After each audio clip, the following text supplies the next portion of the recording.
नहीं थी, ठीक है, नहीं तो वो लोग कर लिए थे पीछे।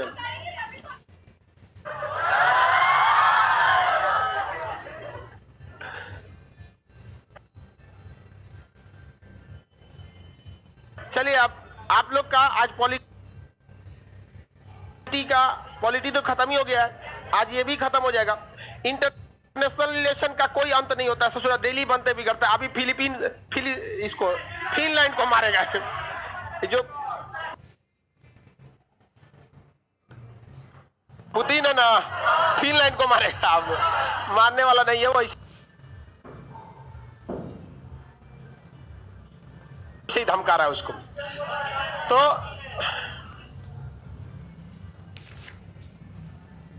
इतना ये क्लास खत्म हो जाएगा तो इसके सुबह 7 बजे क्या स्टार्ट हो जाएगा, हिस्ट्री।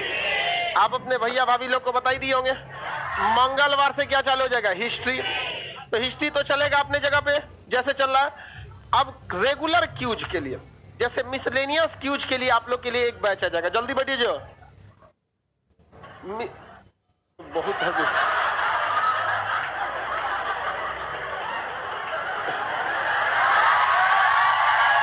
रेगुलर क्यूज के लिए क्या रहेगा, सुनो ध्यान से। आप लोग के लिए एक प्रॉपर शाम को बैच आएगा, उसमें सारे बैच के लड़के जिनको क्यूज करना रहेगा, रिवीजन करना रहेगा, वो उसमें आएंगे शाम को। अब उसका टाइमिंग बता दिया जाएगा आपको। अब उसका 3, 4, 5 के आसपास में रहेगा, इसी समय के आसपास। खाना पीना खा के आराम से। और लड़का सब दिनों में सोता है सब। अजब बाप रे बाप, कैसन आदमी है सब। एक के बार में सोया करो लोग, दिनों में आके सोएगा सब। बताइए कोई बात है ना।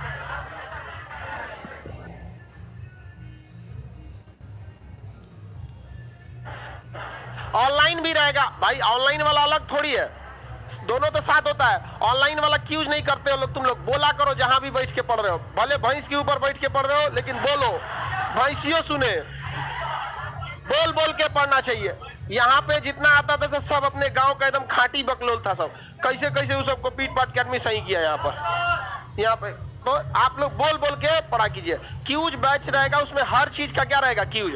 आप बता रहे हैं आपको, जितने लड़कों को इतने दिन से पढ़ा रहे हैं, जितना लड़का आता है, हिस्ट्री जब तक चलता है तब तक उसको बहुत अच्छा है। जैसे वो हिस्ट्री खत्म हुआ, उसका धीरे धीरे वो भी खत्म होते रहता है।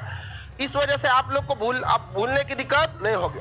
तो इसके लिए अब आपका प्रॉपर बैच रहेगा, उसमें पूरा का पूरा रेगुलर टाइम रहना चाहिए। इरेगुलर कब होता है, जब लड़कों से फी नहीं लिया जाता है तब। वो जब मन तब आएगा, जब मन तब चल जाएगा। उसके लिए फी लेना होगा, बहुत मिनिमम रहेगा, 100-150, इससे ज्यादा नहीं रहेगा। अब उसमें अभी फिलहाल के, क्योंकि इरेगुलरिटी क्लास को खराब कर देता है। जैसे देख रहे हैं ना इसको, चमनपरास पहला क्लास आया बेचारा। चलिए अब हम लोग देखते हैं, बीटो बता दिए थे कितने देशों के पास है।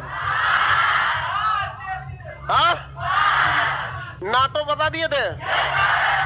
एमटीसीआर में भारत है कि नहीं है। एमटीसीआर के सदस्य अगर नहीं है तो कितने से ज्यादा मिसाइल नहीं खरीद सकते, और सदस्य है तो एमटीसीआर में कितने हैं। भारत एनएसजी का है।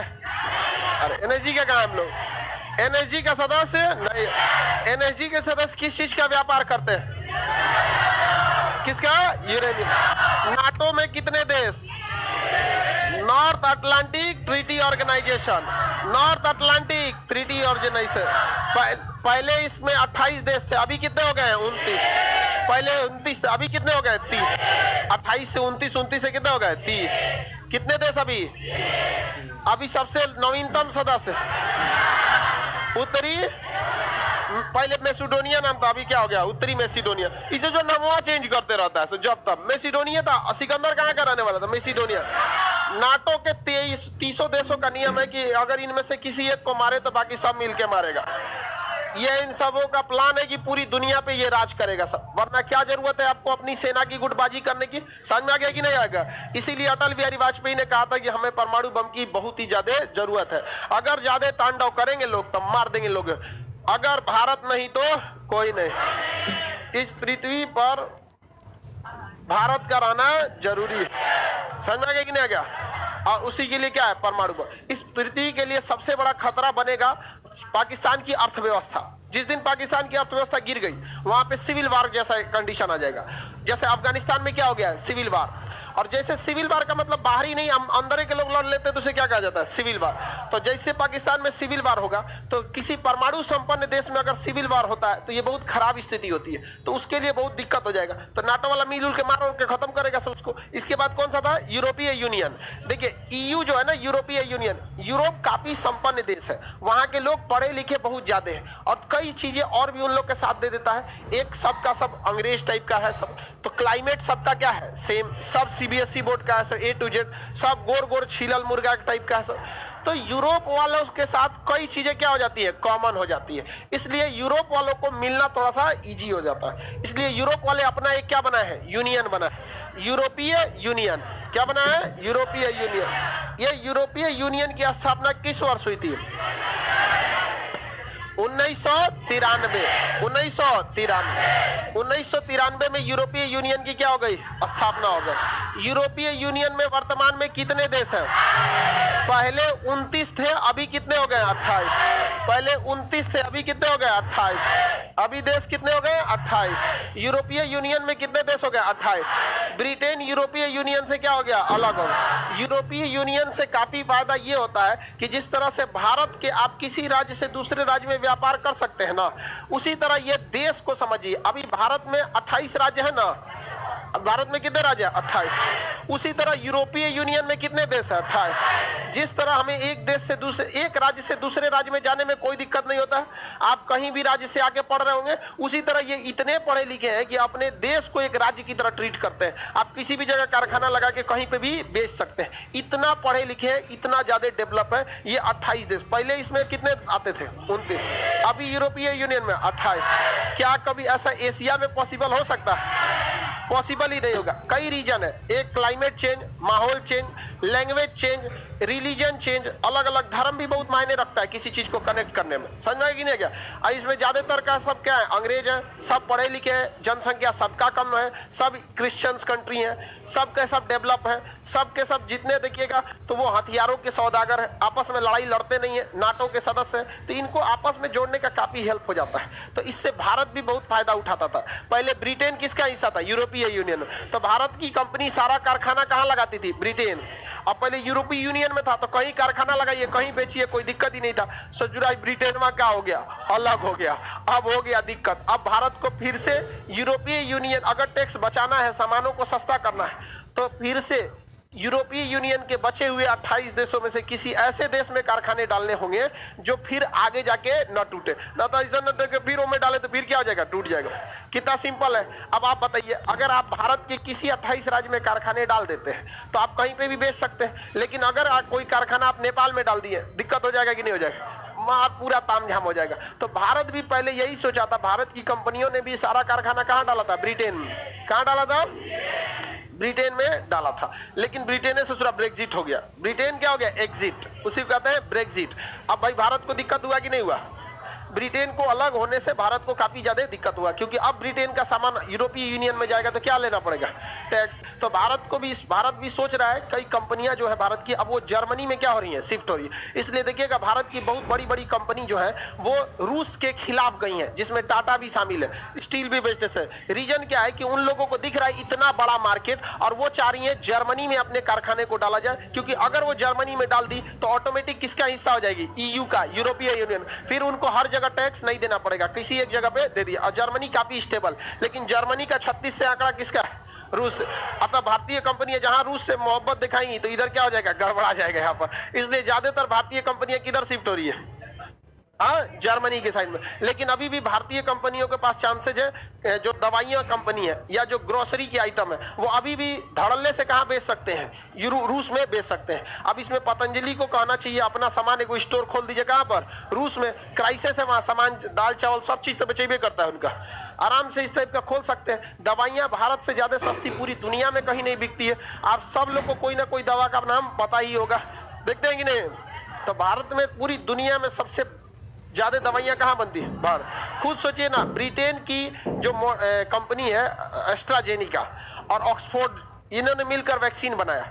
खोज तो कर लिया लेकिन बनाने की क्षमता नहीं थी, तो भारत को दिया सीरम इंस्टीट्यूट ऑफ इंडिया को, और वो आधार पूना वाला की कंपनी, उनको कहा बना भैया, हमरा से तो बनते रही जीतो। समझ में आ रहा है कि नहीं आ रहा है? तो वो भारत के पास प्रोडक्शन लाइन बहुत ही ज्यादा है। आगे बढ़ जाए, ब्रिटेन अभी यूरोपीय यूनियन का हिस्सा है? यूरोपीय यूनियन का हिस्सा नहीं।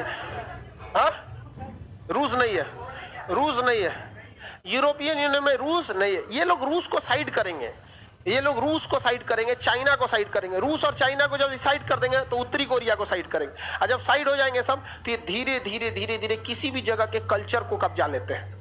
देखिए सबसे जरूरी है, किसी जगह पे कब्जा करना है तो उस पहले उसके कल्चर को कब्जाइए।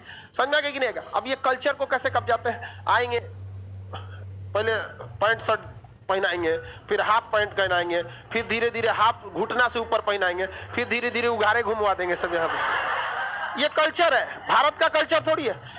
और भारत के अजब अजब टाइप का, बॉलीवुड वाला सब भी अजब टाइप का, हीरो हीरोइन को देखिएगा उन को पता नहीं समझ में आता है। दो चीज होता है, यदि आपको आजादी चाहिए उघारे घूमने का तो सम्मान खो दीजिएगा, लेकिन समस्या क्या होती है, बॉलीवुड की हीरो जो नचनिए जो आज दो चार गो है, सब नहीं, दो चार गो बहुत खराब है सब, तो उस सबको क्या है कि एक आधा उघारे भी घूमेंगी सब और कहेंगे कि हमारा सम्मान नहीं करते। महिलाओं का सम्मान इसलिए होता है कि उनमें माँ सीता झलकनी चाहिए, सुपनेखा झलकेगी तो नहीं होगा सम्मान। समझ में आ गया कि नहीं आ गया? तो अजब हाल है यहाँ पे, दोनों में से कोई एक चीज। लेकिन ये यूरोप वाले को ये कल्चर है, कहीं पे उनका एक बहुत अच्छा सा एक पूरा प्लान तरीका सा है यहाँ पर कि किसी भी एरिया में जाओ सबसे पहले उसके कल्चर को तहस नहस करो, आजादी के नाम पे उघारे घुमा दो, पूरा कल्चर ध्वस्त कर दो वहां का। कोई भारत में ऐसा कल्चर थोड़ा था जिसको आप लोग फोनवा पे बतियाते रहते हैं लोग, ये हमारा कल्चर ही नहीं था, लेकिन यूरोप वाला का कल्चर धीरे धीरे अडॉप्ट कर गया। आज कोई चीज चाइना बेचेगा तो विरोध हो जाएगा, लेकिन यूरोप कितनों बेच देगा विरोध नहीं होगा। धीरे धीरे धीरे धीरे पूरे कल्चर में क्या कर जाता है, कब्जा करते रहता है सब। इन लोग का कोई भरोसा नहीं होता है, ये वेस्टर्न वालों का कोई भरोसा नहीं। अमेरिका की दोस्ती दुश्मनी खतरनाक होती है, लेकिन दोस्ती बहुत खतरनाक होती है, किसी के नहीं होते हैं। पाकिस्तान तो अपना घर द्वार सब गिरवी रख दिया था, क्या किया पाकिस्तान के लिए? कुछ भी नहीं किया, घुस के मारा ओसामा बिन लादेन को, मारा ना। ये लोग बड़ा उटपटांग होते हैं, इसलिए हमें अपनी संस्कृति नहीं खोनी चाहिए। लेकिन यंग जनरेशन समझ में नहीं आता, धीरे धीरे क्या हो जाता है, भाग जाता है। यहाँ पर हो रहा है कि नहीं हो रहा है यहाँ पे? तो अच्छा वो सब खैर कल्चर वल्चर की बात अलग है, आप लोग थोड़ा सा कल्चर को क्या करें, बचा के रखें। पिताजी को डैड बोलेगा सब, आराम से आपके पिताजी, पापा, अब्बू, अम्मा, मम्मी जो बोलते हैं इंडियन कल्चर में, मोम मोम। हमारे यहाँ देखिए वेस्टर्न कल्चर में कितनी बार किसका माँ बदल जाता है, कितनी बार बाप बदल जाता है, किसी को नहीं पता रहता है। इसलिए वहां पे देखिएगा वो फादर डे मदर डे मनाएगा सब, उस दिन वो ध्यान से रखेगा, मम्मी से पूछेगा, मम्मी जब मैं पैदा हुआ था उस समय तुम किसके पास थी? ऐसा नहीं उस सबके पास है, तू फादर डे की नहीं याद करेगा, वो मेरी शादी उस समय 10 साल पहले हुई थी, डिसूजा था कि विलियम था कि क्या था। ऐसे हमारे यहाँ ऐसा कोई कल्चर नहीं है फादर डे मदर डे का। रीजन क्या है कि हमारे यहाँ फादर डे मदर डे माँ बाप का सम्मान 365 दिन करना होता है, एक दिन नहीं। क्या सिखाएंगे सब हम लोग को, ये छीलल मुर्गा सब, हम लोग की संस्कृति क्या सिखाएगा सब? हम लोग की ये संस्कृति कभी मान इजाजत नहीं देती थी सब, लेकिन उन लोग का कल्चर है, लेकिन उनका कल्चर काफी इजीली अडॉप्ट कर सकता है, क्योंकि उनमें कोई बाउंडेशन ही नहीं है। कपड़ा पहनिए, उघारे घूमिए, कोई दिक्कत, बाउंडेशन ही नहीं है।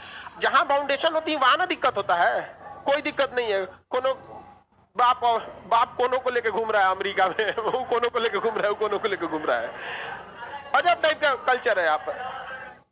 तो बताइए एक चीज, यूरोपीय यूनियन में ब्रिटेन के अलग होने से भारत को फायदा हुआ है घाटा?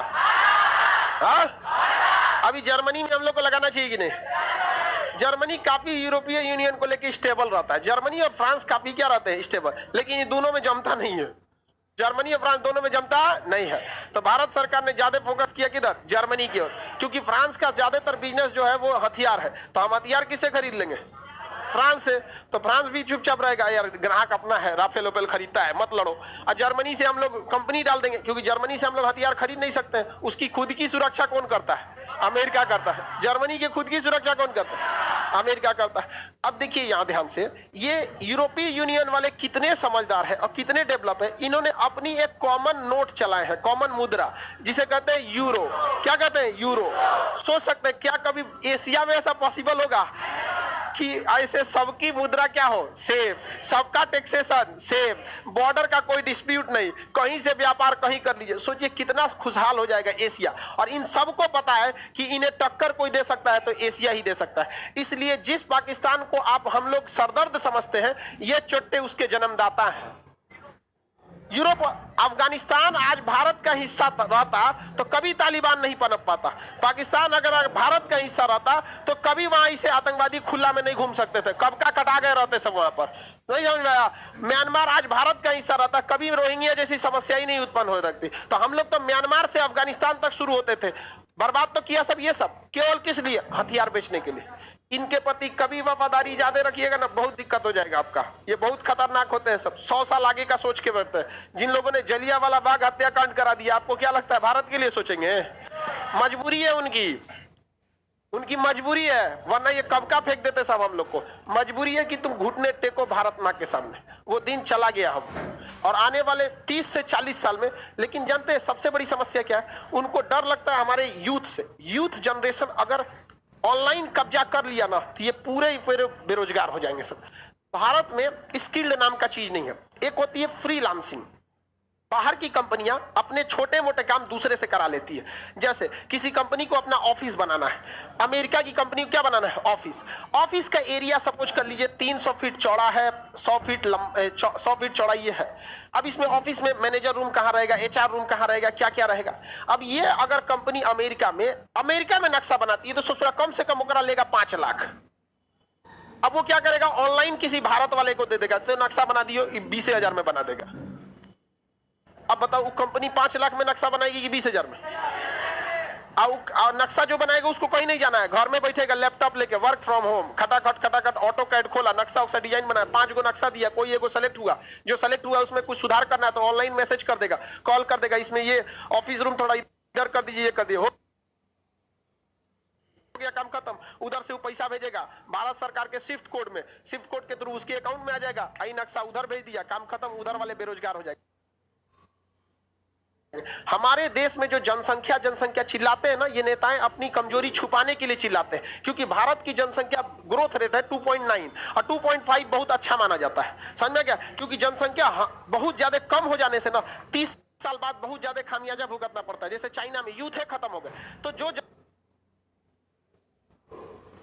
जनसंख्या कंट्रोल कीजिएगा तो उसे कंट्रोल कीजिए, कौन मना कर रहा है कंट्रोल करने के? लेकिन जो बढ़ गए हैं उनको काहे भेड़िया बना के रखे हैं? उनको तो कम से कम दीजिए। आपको कहीं कोई फ्रीलांसिंग सिखाने के लिए पूरे बिहार में है? कहीं जाके नेताओं से बोलिए देखो ये कौन सी लो, फ्री में लाइसेंस बटतो कुछ नहीं पता उन सबको। आज हम लोग पूरे अमेरिका के मार्केट को कब्जा कर सकते हैं, लेकिन कोई ध्यान ही नहीं देते हैं सब।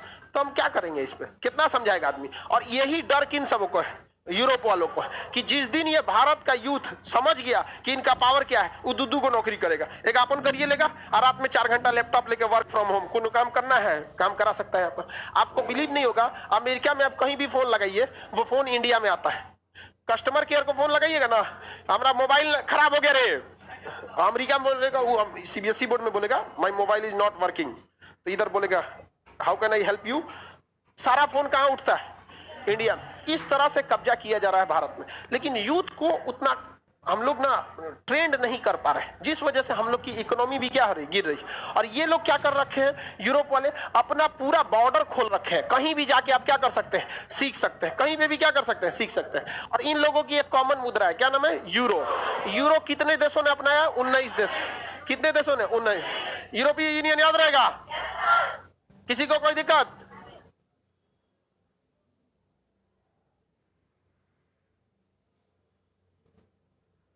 सब डर लग रहा है मशरूम आपके पीछे मत पड़ जाए। सब क्या बात करता है, मशरूम हमारे पीछे पड़ेगा? सब मशरूम हम लोग के पीछे पड़ेगा सब, तो क्या ट्रैक्टर बैठल है सब सब मशरूम नाश कर देगा सर, नहीं समझे? JCB है सब, सब कूल मशरूम रगड़ के रख देगा सर हम लोग। अरे बाबू देखो बात समझिए, ये बात हकीकत है कि मशरूम हम लोग के पीछे पड़े रहता है सब। लेकिन उस सब को लगता है ना कि इसको तनी सा कुछ करेंगे, हमको सीधे कहते हैं कि देखिए आप हमको ध्यान से बोलिएगा, क्योंकि जहां ताम हम बोलेंगे हमारे लिए सब कुछ आता है। पहले विद्यार्थी, देश और देश को आगे बढ़ाने वाला युवा, इसके बाद कुछ आते हैं। आप मशरूम रहिए चाहे कुछ रहिए, आप भाई देश को जितना आगे बढ़ना चाहिए था उतना नहीं बढ़ा। क्यों? क्योंकि आपसी कोई खास समझौता ही नहीं, कोई समझौता नहीं। अब देखिए जरा सोचिए कितना खतरनाक भारत की स्थिति है। ये यूरोप के देशों ने अपने 28 देशों में समझौता कर लिया। तुम हमारे यहाँ आके सीख लो, हमारे यहाँ किसी लड़का कहीं एडमिशन करा लेता है, पता चलता है कि जब फ्रांस में रहता है और उधर स्पेन में पढ़ के आया स्कूल। इस तरह से इन लोगों में इतना ज्यादा डेवलपमेंट है। और भारत में देखिए पटना से कितना दूर है इंदौर मध्य प्रदेश का। एक को यहाँ का नगर निगम का अधिकारी गया है सीखने के लिए, एक को ना गया है सीखने के लिए, सब चौपट करके रखा है यहाँ पर। कहीं जाके कचड़ा दे, सीख तो सकते थे। सोच रहे तुम अपने देश में पहले करो, बाद में एशिया में जाना। अपने देश में तो हो ही नहीं पा रहा है।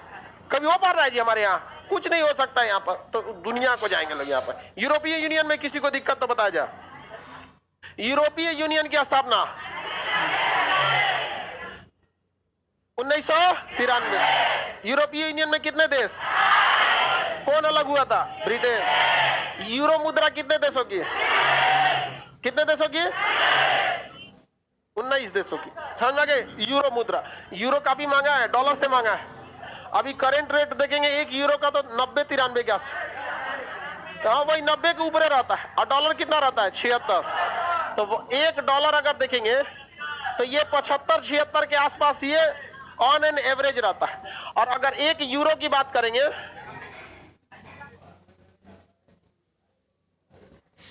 एक यूरो की बात करेंगे तो ये 90 से 95 के आसपास रहता है, 90-95 रुपए के आसपास रहता है। सोचिए कितना डेवलप है सभी सब। किसी को कोई दिक्कत? यूरोपीय यूनियन समझ में गया? यूरोपीय यूनियन के बाद आसियान। देखो ये तो और है आसियान, कोनो काम का संगठन नहीं है ये आसियान। आसियान की स्थापना 1967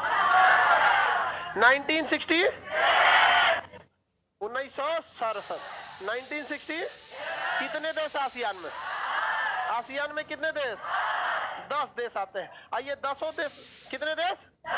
इन 10 देशों में कोई खास आपसी समझौता या समन्वय नहीं है, सब अपने दिमाग से चलेगा सब। आपको नक्शा के क्लास में ये याद करा दिए थे 10 देश का नाम। कौन कौन? Myanmar, Sri Lanka, sorry Maldives, Sri Lanka, Bharat, Pakistan, Afghanistan, Nepal, Bhutan, Bangladesh. SAARC उल्टा बोल दिए, आसियान बोले,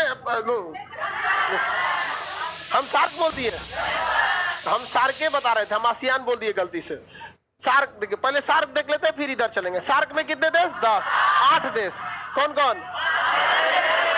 मालदीव, श्रीलंका, भारत, पाकिस्तान, अफगानिस्तान, नेपाल, भूटान, बांग्लादेश। ये 8 क्या है? सार्क। आसियान हम गलती से बोल दिए। पहले क्या करना हम लोग को? SAARC. SAARC South Asian Association for Regional Cooperation. यह एक ऐसा संगठन है जो सबसे पीछे रह गया। इन देशों का है ये सार्क, और यहाँ पर इन देशों का है आसियान। क्या है? आसियान। आसियान तो काफी डेवलप हो गया है। आसियान बहुत तेजी से डेवलप कर रहा है। आसियान, सार्क उतना तेजी से डेवलप नहीं कर रहा। सार्क का मुख्यालय काठमांडू। सार्क का मुख्यालय, सार्क का गठन 1985, 1985। आसियान का 1960। समझ आ गया? सार्क में कितने देश? 8, आसियान में 10। आसियान डेवलप हो रहा है कि नहीं? हो रहा है। और सार्क उतना डेवलप नहीं होता। सार्क उतना डेवलप नहीं होता। सार्क का मुख्यालय काठमांडू। आसियान का मुख्यालय जकार्ता। आसियान का मुख्यालय, आसियान में कितने देश? 10। सार्क में कितने देश? सार्क आसियान डेवलप हो जाता है क्योंकि कई रीजन है इसमें, कई सारे जितने देश ज्यादातर मिलेंगे समुद्र के किनारे हैं और वो डेवलपिंग की ओर बहुत तेजी से बढ़ रहे हैं। और ये लोग ना वर्ल्ड वाइड बिजनेस को काफी टक्कर देते हैं। और अगर सार्क में देखेंगे तो अजीब टाइप का माहौल मिलेगा। मालदीव टूरिस्ट के लिए बहुत बेहतरीन है। श्रीलंका देखिए रहे, चौपट हो ही गया श्रीलंका। भारत को तो खैर इस पूरे सार्क में सबसे डोमिनेट कौन करता है? भारत। अब नेपाल और पाकिस्तान कहते हैं कि तुम डोमिनेट क्यों कर रहे हो, अपनी सत्ता क्यों दिखा रहे हो? तो भैया तुम ही डोमिनेट कर दो, तुम ही कर दो डोमिनेट। अपने खाने को है नहीं ससुरा तू नहीं, और दूसरा कोई खिया रहा है तो तुम्हारा दिक्कत हो रहा है। अब यहां पे देखिए पाकिस्तान,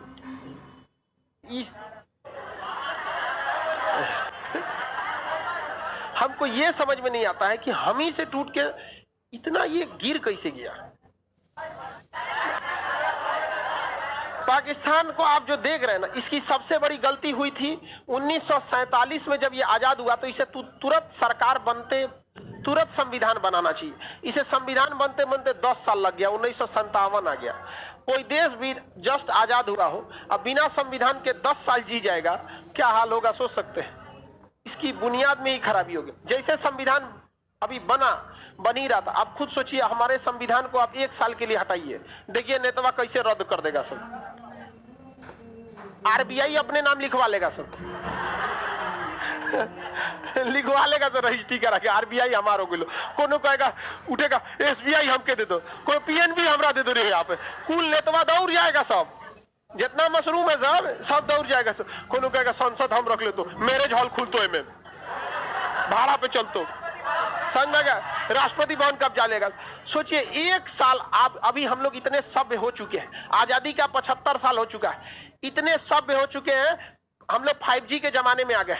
1 साल के लिए संविधान हटाइए ना, रद्द करके रख दिया सभी मशरूम सबको, तो देखिएगा रद्द कर देगा।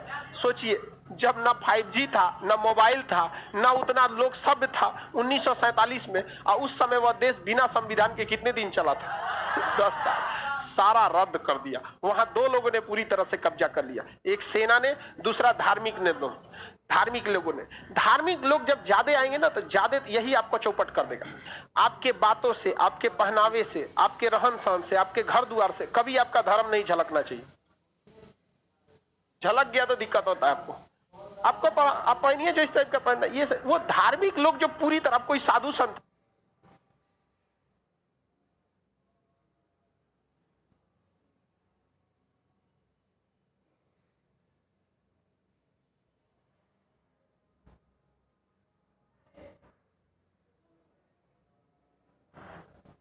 आगे बढ़े। Sir ji, lots of love from Marathi peoples. Maharashtra से बहुत बढ़िया है भाई, महाराष्ट्र से शिवाजी, छत्रपति शिवाजी। धूल चटा दिए थे कि नहीं चटा दिए? गुलामी के टाइम पे भी चटा दिए थे धूल इनसे। लेकिन आज का सोचा, उससे खतरनाक मशरूमुआ लूट रहा है सब। जितना अंग्रेज ने लूटा सब, उतना ई लूट रहा है सब, मशरूमुआ सब। तो सार्क देश की समस्या देख रहे हैं कि नहीं सर? श्रीलंका वाले को लगता है कि यही होशियार है। इतना बड़ा चोट्टा था ये महिंद्रा राजपक्षे कि जब ये भारत से आया कि हमरा हम्बन टोटा बंदरगाह बना दीजिए, तो भारत ने कहा कि देखिए आपके इस बंदरगाह पर उतने जहाजें नहीं जाएंगे, आपका पोर्ट ऑफ कॉल नहीं हो पाएगा। वो समझाते रह गए कि हमारा पोर्ट ऑफ कॉल बना देंगे आप, चलिए। अब पोर्ट ऑफ कॉल क्या होता है कि ऐसा बंदरगाह जहां कोई भी जहाजें सामान लोड करने या अनलोड करने के लिए नहीं रुकती हैं, बल्कि मेंटेनेंस के लिए, खाना भरने के लिए, सफाई के लिए, डीजल के लिए, ईंधन के लिए रुकती हैं। उसे क्या कहा जाता है? Port of call. काफी ज्यादा कमाई होती है। अब आप ही समझिए ना, आपका चौराहा पे कोई पेट्रोल, एगो जमीन हो गया 2 बीघा, अब वहां एक जगह ढाबा खोल दिए, रेस्टोरेंट खोल दिए, कोल्ड ड्रिंक का खोल दिए, पेट्रोल पंप खोल दिए, हवा भरने वाला मशीन लगा दिए, सर्विस सेंटर खोल दिए, बैठने के लिए आराम करने के लिए खोल दिए, उधर टॉयलेट वॉशरूम बना दिए, हाईवे एकदम चालू है। आप गरीब हो पाएंगे? मार पूरा लाइट लगा दिए, दूरे से दिख रहा है, आया कोनो हाईवे वाला लगा दिया, चलिए आइए चलो, तनी हाथ पर सीधा कर दो, बड़ी चले लो गाड़ी, लाओ खाना लाओ, लगाएगा खाना, फ्यूल भरेगा, रेस्ट करेगा, कमाई हो जाएगा कि नहीं होगा? तो श्रीलंका कह रहा है कि हमको पोर्ट ऑफ कॉल चाहिए। भारत ने कहा ना हो तो काहे नहीं होगा, क्योंकि ऑलरेडी यहाँ सिंगापुर पोर्ट ऑफ कॉल है। यहाँ से लोग भर के ही निकलते हैं बड़ी बड़ी पानी वाली जहाज में, और सीधे निकलते हैं कहाँ पे? यूएई में। तो बीचवा में तोरा पास काहे लिए रुकेगा? तो कहा कि ना हो तो, नहीं माना तो ये गया यूरोप के पास, बना दीजिए, तो भी मना कर दिया। तो गया श्रीलंका के पास, चाइना के पास। किसके पास? चाइना का, ठीक है बना देते हैं। चाइना को पता था औकात से ज्यादा दे दिया कर्जा, और कर्जा से लिया ब्याज, अब ये पूरी तरह हो गए हैं बर्बाद। जा सोचा तूने, एकदम अच्छा हुआ है। ये भी जेलेंस्की का भाई, ये समझिए, महिंद्रा राजपक्षे, ये तो पूरा खानदानी चोर है सब। आज इस पे को वीडियो बना दे, चलो आज ईश्वर सबको बनाइए देते हैं। किस तरह से खानदान दर खानदान मिलके, क्या खानदानी चोर टाइटल रहेगा, खानदानी चोर ने डुबाया श्रीलंका। अब बोलने में कुछ नहीं जाता है। कई को हमको कहता है सर इस तरह से नहीं ना बोलना चाहिए, हमरा कोई चीज सिखा रहा है, कोनो हम सरकारी पद पर बैठल है, तुम बोलेगा नहीं और हमें बोलना नहीं चाहिए तो फिर बोलेगा कौन? अरे खुशी को तो बोले दो। तो बताइए श्रीलंका चौपट हो गया कि नहीं? सार्क कभी आगे नहीं जाएगा। श्रीलंका को लगता है कि भारत हमें क्यों दबा रहा है। इन दोनों के बीच तमिलों को लेकर समस्या है, क्योंकि यहाँ से तमिल बहुत सारे लोग वहां रहते हैं और श्रीलंका वाले तमिलों को मार डालते हैं। सब बहुत सारे लोगों को मारा था सर, 4 लाख लोगों को मारा था सभी, तमिल के 4 लाख लोगों को मारा था।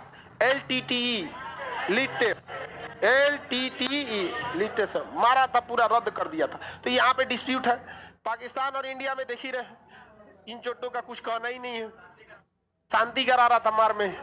यहाँ पर नेपाल वाला को कुछ कहना ही नहीं है। यहाँ पे ये भी जाएगा। श्रीलंका के बाद अगला नंबर नेपाल का है। अगला नंबर किसका है? नेपाल का है। और इसके लिए सबसे ज्यादा जिम्मेदार होंगे KP शर्मा ओली। यहाँ पे भूटान से तो कोई, भूटान के लोग ना काफी ज्यादा मतलब कंजर्वेटिव विचारधारा के, वो बौद्ध धर्म को मानते हैं। कहते हैं हमारे यहाँ का हवा शुद्ध है, पानी शुद्ध है, खाने को मिल रहा है, प्राकृतिक है, खेती करते हैं, कोई टेंशन नहीं है, मार धार के लिए हमारा भारत देख लेता है। उसकी पूरी सुरक्षा की जिम्मेदारी किसकी है? भारत। हमारा कोई टेंशन है ना है, शांति से जी रहा है। खुशहाली के इंडेक्स में इतना आगे है भूटान। और इसी ने GDP के जगह पर कहा था कि भाई खुशहाली का भी एक क्या होना चाहिए, मापदंड होना चाहिए। पैसा तो GDP से नापते हैं, खुशहाली भी नापिए। तो भारत ने कहा कि दूर सच नहीं, हमारा कौन चीज में पीस रहा, हम खुशहाली नापेंगे तो हर गली में तो रहेगा दर्द कहानी सुनने को मिल जाएगा। हमारे यहाँ कोई ऐसा गली नहीं है जिसको आप कह सकते हैं कि ये गली ठीक ठाक मतलब हो गया। यहाँ पर समस्या भारत में गरीबी नहीं है, समस्या ये कि गरीबी और अमीरी में इतना फर्क है कि अमीर लोग इतने आगे आ गए हैं कि उनको पता ही नहीं चलता है गरीबी मतलब होता क्या है। वो इतने आगे जा चुके हैं कि उनको 2-4 लाख रुपया लगता है। यार 2-4 लाख रुपए भी नहीं होंगे इनके पास। एक आदमी के पास बैठे तो उनको कहते सर इतना गरीबी है, बताइए घर नहीं बना पा रहा। तो घर बनाने में क्या जाता है खान साहब, 2-4 लाख में तो अच्छे बन जाते होंगे। हम कहे वाह, आप इतने आगे निकल गए ना कि आपको उनका दुख दर्द समझ में नहीं आएगा। आप ऐसा कर रहा है 2-4 लाख में क्या रखा है। अरे भाई यहाँ कई ऐसे लोग हैं जिनके अकाउंट में कभी 25,000 से ज्यादा रुपए नहीं रहा, वो क्या कर पाएगा तुम उसको। तो कई सारी समस्याएं हैं। तो क्या सार्क सक्सेस है? सार्क सक्सेस नहीं, आसियान सक्सेस है। आसियान में बहुत जबरदस्त सक्सेस है। म्यांमार बस एक इसमें चौपट है, वरना थाईलैंड, पर्यटक के लिए थाईलैंड एकदम आगे, इंडस्ट्रीज के लिए वियतनाम आगे, इसमें चौपट हो जाएगा लाओस, टूरिस्ट के लिए कंबोडिया, मलेशिया और सिंगापुर का पूछना ही नहीं। मलेशिया बस गड़बड़ाएगा, थोड़ा सा धर्म को लेके बड़ी आगे बढ़ रहा है। समझ में आ गया कि नहीं आ गया? भारत को नसीहत दे रहा था। इंटरनेशनल लेवल पे भारत को नसीहत नहीं देना चाहिए। तो यहाँ पर 80% ना यहाँ पर पाम ऑयल आता था। क्या आता था? पाम ऑयल, जैतून का तेल वगैरह, पाम ऑयल यहाँ पे भारत में आता था। भारत सरकार ने पाम खरीदना ही बंद कर दिया। अकल ठिकाने आ गया। क्या जरूरत है तुमको देश में धर्म को घुसाने की? आप UAE देखो, कंप्लीटली मुस्लिम कंट्री है, कभी धर्म चिल्लाया है? कितना आगे, बहुत आगे। सऊदी अरब को देखो, कभी चिल्लाया है? नहीं।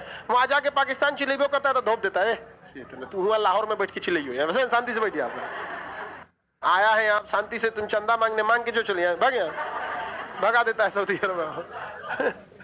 कहता है यार आप तो इज्जत नहीं देते हमको। क्या इज्जत करने के भाई, देखो धर्म अपने जगह पे है, नीतियां अपने जगह पे है, सबको अलग रहना चाहिए। ये आसियान समझ में आ गया।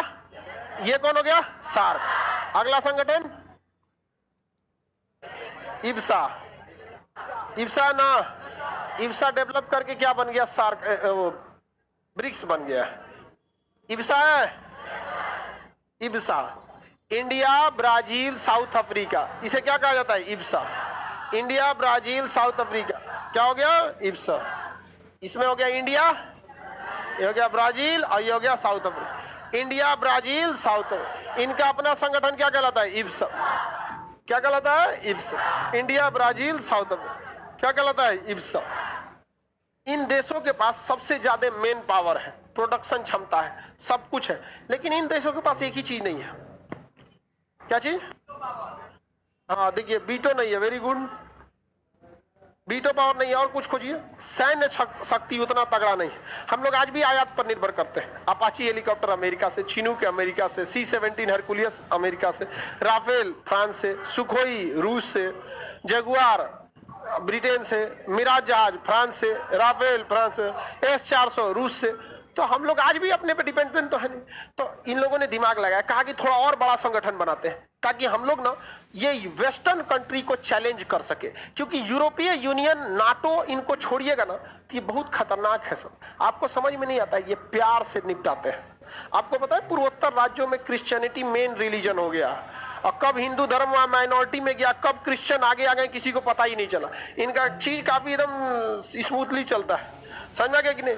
और वही अगर देखते ना, एक तो अगर कोई हिंदू मुस्लिम में कन्वर्ट होता या कोई एक मुस्लिम हिंदू में कन्वर्ट होता तो नेशनल न्यूज बन जाता। ये पूरा का पूरा स्टेट कन्वर्ट कर दिए तो पता नहीं चला। 93% मिजोरम में क्रिश्चियन हो गए, पता चला। यहाँ एक दो होगा ना तो नेशनल न्यूज बन जाएगा, क्योंकि ये लोग दूर तक नहीं सोचता, इस तक एकदम स्मूथली। तो हम इंडिया ने सोचा कि भाई ये सब जो है ना बड़ा बुरा कब्जा करता है सब। पैसा है तो पैसा देता है, इसमें उस आपको क्या दिक्कत है? मतलब एक बात कर रहे हैं, पैसा देता है, इससे ये सिद्ध होता है कि उनके पास पैसे हैं, समझ रही है। वरना अगर दिक्कत है तो उससे ज्यादा देके देख लीजिए, वापस आ जाएगा।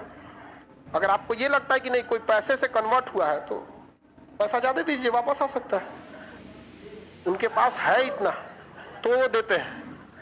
अब पैसा ऐसे पेड़ पे नहीं फलता है, मेहनत किए कमाए हैं। क्रिश्चियंस को आप कुछ भी बोल दीजिए, देश की प्राइमरी एजुकेशन उन्हीं के कंधे पे है। जितना बढ़िया स्कूल देखिएगा, नर्सरी से लेके मैट्रिक सब उन्हीं के, और कभी किसी से लड़ाई झगड़ा में भी नहीं भाग लेते, शांति से अपना आते हैं, क्रिसमस गुड फ्राइडे त्योहार मनाएंगे, चल देंगे वहां पे उन लोग का भी। तो यूरोपीय यूनियन के प्रभाव को देखते हुए इतना प्रभाव इनका क्या हो रहा था, बढ़ रहा था। इसको रोकने के लिए एक और संगठन बनाया जिसमें ब्राजील को शामिल किया गया, रसिया को भी शामिल किया गया, इंडिया, चाइना, साउथ अफ्रीका। क्या बन गया? ब्रिक्स। क्या बन गया? ब्रिक्स। क्या बन गया? ब्रिक्स। किसी को कोई दिक्कत? ब्रिक्स। बताइए, इब्सा मजबूत है या ब्रिक्स? अब एक तरह से देखिए तो इब्सा तो ब्रिक्स में ही आ गया, क्योंकि इंडिया तो इसमें है ही है, ब्राजील इसमें भी है ही है। यहाँ साउथ अफ्रीका के लिए 2 वर्ड यूज होता था, यहाँ साउथ अफ्रीका है, यहाँ पर केवल ऐसे क्या हो गया साउथ अफ्रीका। तो अब इब्सा उतना जरूरी नहीं है। तो रूस, चाइना ने कहा कि अब तो इब्सा की जरूरत नहीं है, इसे हटा ही देते हैं, इब्सा तो ब्रिक्स में आ ही गया। भारत ने कहा नहीं, इब्सा भी रहेगा, ब्रिक्स भी रहेगा। रीजन क्या है कि हम लोग जब यूरोप को टक्कर देना होगा तो किसके थ्रू? ब्रिक्स। और जब चाइना को टक्कर देना होगा इब्सा। नहीं समझा गया? तो ये कूटनीति बहुत ज्यादा जरूरी है। ब्रिक्स नाटो का टक्कर नहीं देगा। नाटो एक सैन्य संगठन, ब्रिक्स एक आर्थिक संगठन है। आप लड़ तभी सकते हैं जब आपके पास पैसा होगा। आप देखिएगा गुंडे बदमाश जो भी देखिएगा उनके पास पैसा जरूर होता है, तो पैसा का आना बहुत ज्यादा जरूरी है। यहाँ पे चाइना के पास कौन सा सैन्य क्षमता थी? पैसा है यहाँ पर। अभी ये भारत के पास बहुत ज्यादा पैसा होगा। बोइंग कंपनी में जो बना रहा है F-22 हेलीकॉप्टर चिनूक, उससे पूछिए कितना सैलरी है तो कहेगा 20 लाख। तक आओ 50 लाख देंगे, चल आएगा तुरंत। पैसा तो रहना चाहिए। यहाँ राष्ट्रपति के 5 लाख मिलता है, नहीं समझे? तो कहां से दे सकते हैं आगे? तो इब्सा का रहना जरूरी है कि नहीं? क्या इब्सा को ब्रिक्स में डिसॉल्व करना चाहिए? कर दिए तो किसे फायदा होगा? किसे? अच्छा, रसिया भी तो चाहेगा कि इब्सा किस में डिसॉल्व हो जाए? ब्रिक्स में। लेकिन रसिया नहीं चाहता है, क्योंकि रसिया को पता है कि चाइना को कंट्रोल करना जरूरी है, क्योंकि चाइना जिस दिन बेलगाम होगा रसिया को भी नहीं छोड़ेगा। इसलिए भारत को कहता है कि मोदी जी एक जिंदा रखियो। यहाँ पे मनमोहन सिंह भी थे उस समय। पुतिन बहुत पुराना है, बहुत पुरान चावल है ये। पुरान चावल जितना पुरान होता है ना बहुत महंगा बिकता है। इब्सा समझ आ गया? इंडिया, साउथ अफ्रीका, ब्राजील वगैरह का। और ये हो गया ब्रिक्स। ब्रिक्स देश काफी तेजी से डेवलप कर रहे हैं, और इन लोगों ने वर्ल्ड बैंक, जो वर्ल्ड बैंक है दूसरे को लोन देता है विकासात्मक कार्यों के लिए। जैसे बिहार में एक नया शहर बसाना होगा, टाउनशिप बसाना होगा, तो लोन कौन दे सकता है? World bank. महिलाओं को शिक्षा के लिए वर्ल्ड बैंक, नहर बिछाने के लिए वर्ल्ड बैंक, जितना अच्छे कामों के लिए लोन दे सकता है वर्ल्ड। एकदम मर गए हैं, वेंटिलेटर लेके आएगा IMF। कौन लाएगा? IMF। जिस तरह कोई ऑक्सीजन पे जिंदा है तो क्या समझिएगा, नॉर्मल बीमारी होगा, जाने वाला है वो। तो आईएमएफ अगर किसी को लोन देने आ रहा है तो समझिएगा जा गए लो आप। अभी आईएमएफ देने के लिए कह रहा है किसको, श्रीलंका, साइप्रस को दिया था। श्रीलंका आईएमएफ जिसको जिसको लोन देने आता है ना उनको बर्बाद कर देता है। यहाँ पर समझिए कि आईएमएफ जब आता है ना तो इसका पहला शर्त होता है कि आपका वित्त मंत्रालय हमारे हाथ में कंट्रोल में रहेगा। सोचिए अगर कोई आपको लोन दे और ये कहे कि आपकी घर का बागडोर हम संभालेंगे गिरवी रख लेता है ये, तो इतना खतरनाक होता है। श्रीलंका जैसे श्रीलंका को दिया ना, कह रहा है कि आपका हम संभालेंगे। चाइना मना कर रहा है कि अगर तुम आईएमएफ की बात माना तो हम चढ़ के तुम्हारे ऊपर से लोन ले लेंगे। काहे? क्योंकि जैसे आईएमएफ आएगा सीधा चाइना को बाहर कर देगा। क्योंकि आईएमएफ और वर्ल्ड बैंक में किसका दबदबा है? अमेरिका, मतलब यूरोपीय यूनियन, और किसका दबदबा है? अंग्रेजों का। अगर अमेरिका नहीं चाहेगा ना तो आईएमएफ लोन नहीं देगा। अमेरिका यूरोपीय यूनियन नहीं चाहेंगे ना तो वर्ल्ड बैंक लोन नहीं देंगे, क्योंकि इनके पास जो शुरुआती पूंजी थी वो इन्हीं देशों ने क्या किया था, दिया था। तो इन लोगों का बहुत दबदबा था। आप देखेंगे कि अमेरिका कुछ भी कहेगा तो कोई दुनिया का छोटका देश जिसको अमेरिका से लड़ाई नहीं हो है, अमेरिका से टांग नहीं लड़ाता है। जानते हैं क्यों? क्योंकि जब कोई देश, जैसे मान के चलिए बांग्लादेश है, वो अमेरिका के पक्ष में ही वोट देगा, जबकि बांग्लादेश को कोई मतलब नहीं है अमेरिका से। इसलिए क्योंकि जब बांग्लादेश लोन लेने जाएगा, कहेगा कि हमको बिजली घर चाहिए बनाना है, 4000 करोड़ लोन चाहिए, तो आईएमएफ देगा कि वर्ल्ड बैंक? और वर्ल्ड बैंक में अकेले 37% पैसा किसका है? अमेरिका। तुरंत कह देगा कि नहीं, हम पक्ष में नहीं है। तो 37% वोट गया खिलाफ में। कितना गया? 37%। कम से कम 50% होना चाहिए।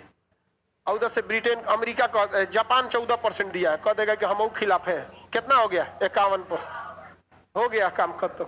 अमेरिका जो बोलेगा वही जापान बोलेगा, क्योंकि जापान की सुरक्षा की जिम्मेदारी हम। जहां जापान कुड़बुड़ कुड़बुड़ करेगा अमेरिका हट जाएगा और चाइना घोट जाएगा उसको। तो देखिए पूरे दुनिया को अमेरिका मकर जाल बना के रखा। आपको लगेगा ये जापान को मना लेंगे, जापान कभी भी वही भाषा बोलेगा जो अमेरिका बोलेगा। और आप बताइए अमेरिका जापान की जो सुरक्षा करता है, इसमें जापान को तो फायदा है, लेकिन ज्यादा फायदा यहीं से वो किसको देख सकता है, और यहीं से किसे देख सकता है, और यहीं से किसे देख सकता है? उत्तरी कोरिया को। किसे देख सकता है? तीनों को देख सकता है। इसीलिए इनका, अमेरिका वालों का सबसे अच्छा उपाय जानता है उत्तरी कोरिया। कहता है कि तुम्हारे यहाँ तो हम पहुंच नहीं पाएंगे, बहुत अमीर है, बहुत पैसा वाला है, लेकिन हई सबको तबाह कर देंगे। कहता है कि सबसे पहले हम जापान को मारेंगे। तो जापान कहता है हमको क्या मारेगा आप? कहता है कि तुम अमेरिका का दोस्त है। किंग जोंग कहता हमको इस सबसे कोई मतलब नहीं, पहले तो हम जापान को मारेंगे और न तो फिर दक्षिणी कोरिया को मारेंगे। कहा हमको क्या मारेगा? कहा तुम भी अमेरिका का दोस्त है, तुम अमेरिका को भगाओ, हम तुमको नहीं मारेंगे। अब ये सब दुविधा में कि अगर अमेरिका को भगा दिया तो बेलगाम घोड़ा की तरह मारेगा, नहीं भगाया तो धमकी दे रहा है। और अगर उत्तरी कोरिया भड़का तो बम मार देगा, कहीं चला दे, मार परमाणु बम, जा तो नहीं कहीं पे। और उत्तरी कोरिया को बचा के रखता है चाइना। कहा शाबाश बेटा शाबाश, वाह। और रूस भी कहता है 1 नंबर मोटका।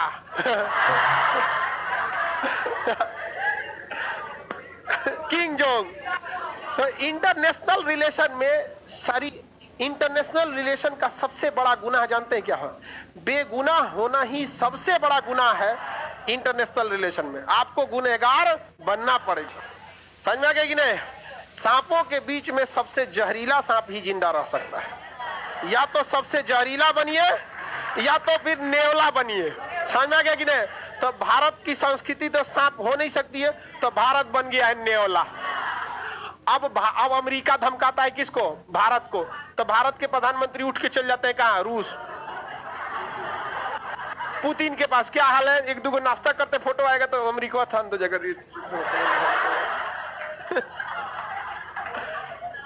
अब ब्रिटेन कहता है कि हमसे हथियार नहीं, हमारी बात नहीं मानोगे, हम तुम्हें कोई हथियार नहीं देंगे। तो मोदी जी चल जाते हैं राफेल का समझौता करने फ्रांस के पास। अभी ब्रिटेनवा अलग हुआ है किससे? यूरोपीय यूनियन। यूरोपीय यूनियन का तगड़ा झटका देता है फ्रांस और जर्मनी। तो भारत दोनों से क्या करता है? रिलेशन रखता है एकदम बढ़िया से। यहाँ पर तालिबान वाला भारत को मार रहा था सब, तो भारत ने यहाँ से गेहूं भेज दिया कहाँ पर? तालिबान में। और ट्रक का ट्रक भेजा है, 2000 ट्रक गेहूं भेजा, ट्रक कई टन गेहूं भेज दिया। पाकिस्तान कहा कि देखिए गेहूं भेज देंगे लेकिन हमरे ट्रक पे रहेगा। तो मोदी जी कहेंगे तू हमारा प्रचार सिखाता है। मोदी जी कहे पाकिस्तान तुम प्रचार करना हमको सिखा रहे हो, हाँ? हमको सिखाता है तुम यहाँ पे। मीडिया वालों को हम सिखाते हैं कि बाबू ऐसे प्रचार कर, तू हमरा सिखा रहा है।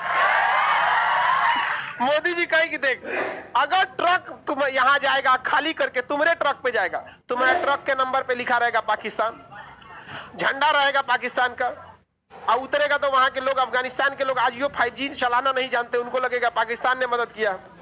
हम जब भी ट्रक जाएगा तो गेहूं मेरा, ट्रक मेरा, ड्राइवर मेरा, झंडा भारत मां का रहना चाहिए। तो पाकिस्तान ने कहा तब तो ऐसा नहीं हो सकता है। तो भारत ने IMF को कहा, लोन मांग रहा है ये, मत दीजिएगा। IMF ने कहा कि लोन देने में 6 महीना लगेगा। इमरान खान कहा 6 महीना में मर जी तो हम। कहा कि ट्रकवा जाए दियो। इमरान खान कहा कि सबको फंसा के रख ले, जाइए ट्रक लेके जाइए। अब मस्त ट्रक पे भारत का तिरंगा झंडा लेके कहां पहुंचा? अफगानिस्तान। वहां के भूखे लोग ट्रक में से गेहूं उतार अपने अपने घरे लेके भागा सब। एक को देखिए, तालिबान को कितनों पाकिस्तान कुछ भी कर दे, वो एक शब्द भारत के खिलाफ नहीं बोलेगा। अभी बोला एयर इंडिया के जहाज को उतरने नहीं दे रहा था सर, अमेरिका कहा कि नहीं उतरने दीजिए, खतरा है आपको। तू फोन किया एयरफोर्स को कि कह रहा है खतरा है, तो एयरफोर्स ने कहा खतरा है तो ओकरा का चिंता है, हम है ना तुम्हारे लिए, रडार बंद कर अपना। तो जहाज ने अपना रडार बंद कर दिया और उतार दिया। नीचे उतरा तो कहा कि कैसे उतरा रे? कहा रडार बंद कर दिए तो तुम ही कह रहा था खतरा है। अब कहाँ खतरा है? यहाँ पर भारत के लोगों को लेने के लिए आए हैं यहाँ पर। अब भारत के लोगों को लेकर चला गया यहाँ पे। तालिबान ने कुछ भी किया? जाते जाते अमेरिका के 10 जवान को बम से उड़ा दिया था जाते जाते। अब वहीं भारत का एयर इंडिया एकदम आराम से उतर के आया था कि नहीं आया था? यूक्रेन में किसी की जहाज नहीं जा रही थी, किसकी चली गई? भारत की। क्योंकि यूक्रेन को भी पता, यूक्रेन के लोग भारत का विरोध कर रहे थे। यूक्रेन के लोग किसका विरोध कर रहे थे? भारत का। मोदी जी बस तनी सा एक गेहूं भेजे हैं कहां पर? रूस में। ये विरोध करना छोड़ दिया। कहा कि देख, हम जहरीला सांप नहीं है, नेवला है, तुम किसी भी वैरायटी का है, इलाज हमारे पास है। समझ में आ गया कि नहीं आ गया? यहाँ पर नेवला सांपों का शिकार कर सकता है, लेकिन दिक्कत यह है कि वो सुअर का शिकार कैसे करे। नहीं समझा? अरे पाकिस्तान सांप नहीं ना, सुअर है। अब नेवला सांप का तो शिकार कर सकता है, सुअर का कैसे करेगा आदमी? यहाँ पर उसके लिए बांस चाहिए।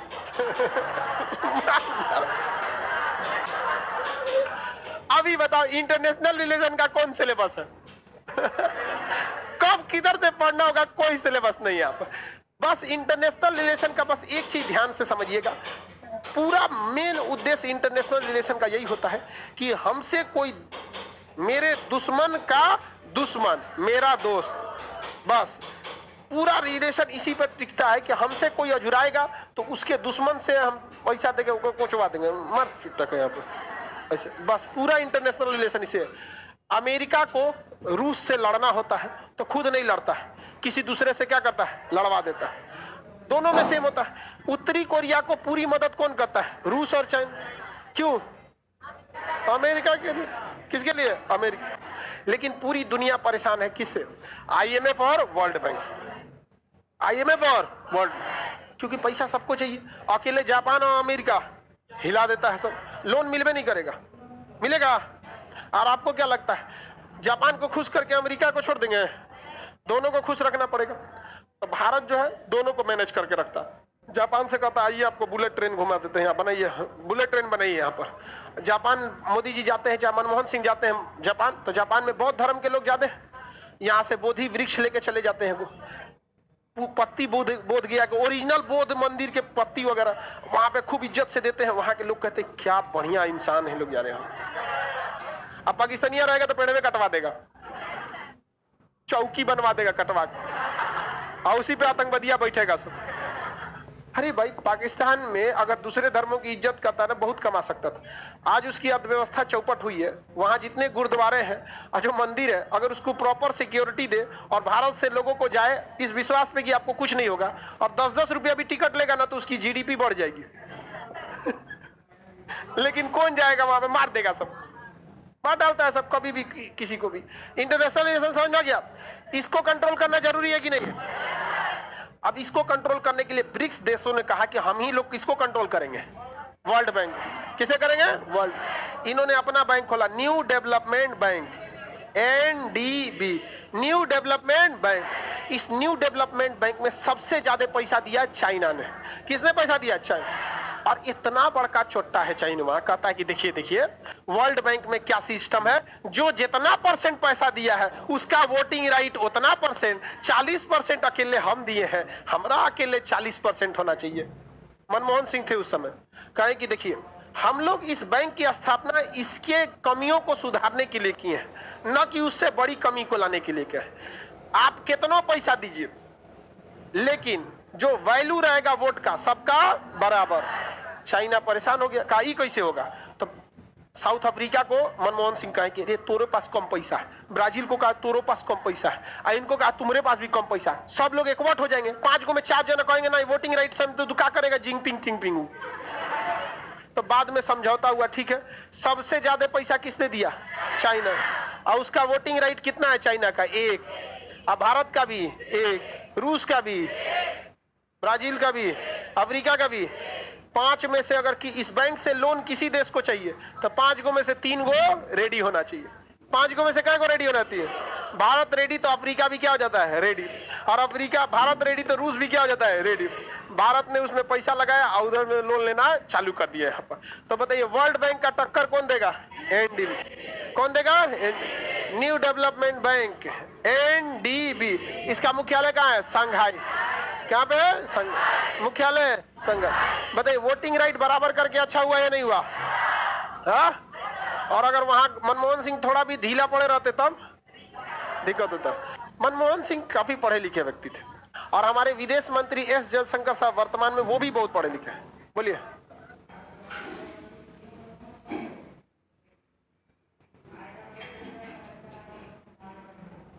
भारत को तो पीओके में कुछ करना ही नहीं देना चाहिए, लेकिन भारत की सैन्य क्षमता या फिर अर्थव्यवस्था उस हिसाब से नहीं है जो अभी हम दोनों को मतलब टक्कर दे। पीओके नहीं दे सकता है, नहीं दे सकता कोई देश में। देखिए बात समझिए, देश में एक बढ़िए, देश में एक जनता भी चीज होती है, इमोशन। हमारा कितना भी अच्छा देश दोस्त है रूस, अगर जिस दिन हम लोग 1 कट्ठा जमीन रूस को हमेशा के लिए दे देंगे ना, देश की जनता विरोध कर देगी। समझना क्या कि नहीं क्या? तो ये भी तो देखना होता है कि तुम दोस्ती अपने जगह पे है, दोस्ती का मैंने कुछ घर दे दोगे, तो वो पीओके नहीं दे सकता। हाँ उसमें विकास का काम करा सकता है, उसमें सड़क वगैरह ले आ सकता है। बताइए ब्रिक्स देशों का बैंक का नाम? NDB। ब्रिक्स के बैंक का नाम? NDB का मुख्यालय? NDB का मुख्यालय। इसमें वोटिंग राइट ज्यादा या कम? क्या है? आगे बढ़े। ADB तो एशियन डेवलपमेंट बैंक है। ADB क्या है? Asian development bank. उसमें भी अमेरिका उन्हीं सब देशों का क्या है? दबदबा है। इधर ही जापान ओपन का उसका दबदबा है। समझ में आ गया कि नहीं आएगा? NDB। किसी को दिक्कत? चाइना बेचारा इसका मन दुखी हो गया, कहा कि हम वफा करके भी तन्हा रह गए, दिल की अरमा सोने दो। कभी कभी तकलीफ होता है तो क्या करिएगा, तकलीफ झेलिए। आप इंटरनेशनल रिलेशन में बहुत सोच समझ के पाँव रखना पड़ता है। तो चाइना ने अपना एगो बैंक बनवाया, Asian infrastructure investment bank, AIIB। इसका मुख्यालय कहाँ रखा है? बीजिंग। कहाँ रखा है? बीजिंग। इसमें चाइना का रोल है। तो लो भैया तुम्हारा बैंक है तो तुम कुछ भी करो। समझ में आ गया कि नहीं गया? तो बताइए वर्ल्ड बैंक और IMF को टक्कर देने वाले 2 बैंक, NDB और AIIB। NDB और AIIB। NDB का मुख्यालय, NDB का मुख्यालय और AIIB का मुख्यालय बीजिंग। ब्रिक्स की स्थापना 2009, ब्रिक्स की स्थापना 2000, NDB की स्थापना 2014, NDB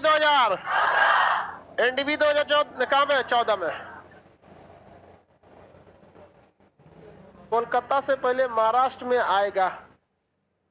समझे राहुल? क्या चीज? बुलेट ट्रेन की बात कर रहा है। बुलेट ट्रेन का वर्क तो चालू हो गया है। अहमदाबाद गुजरात में वर्क तेजी से है। महाराष्ट्र में पॉलिटिकल कारणों से थोड़ा सा धीमा पड़ा हुआ है।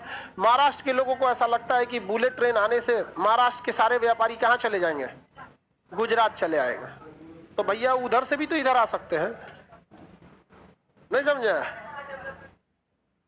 कहाँ पे?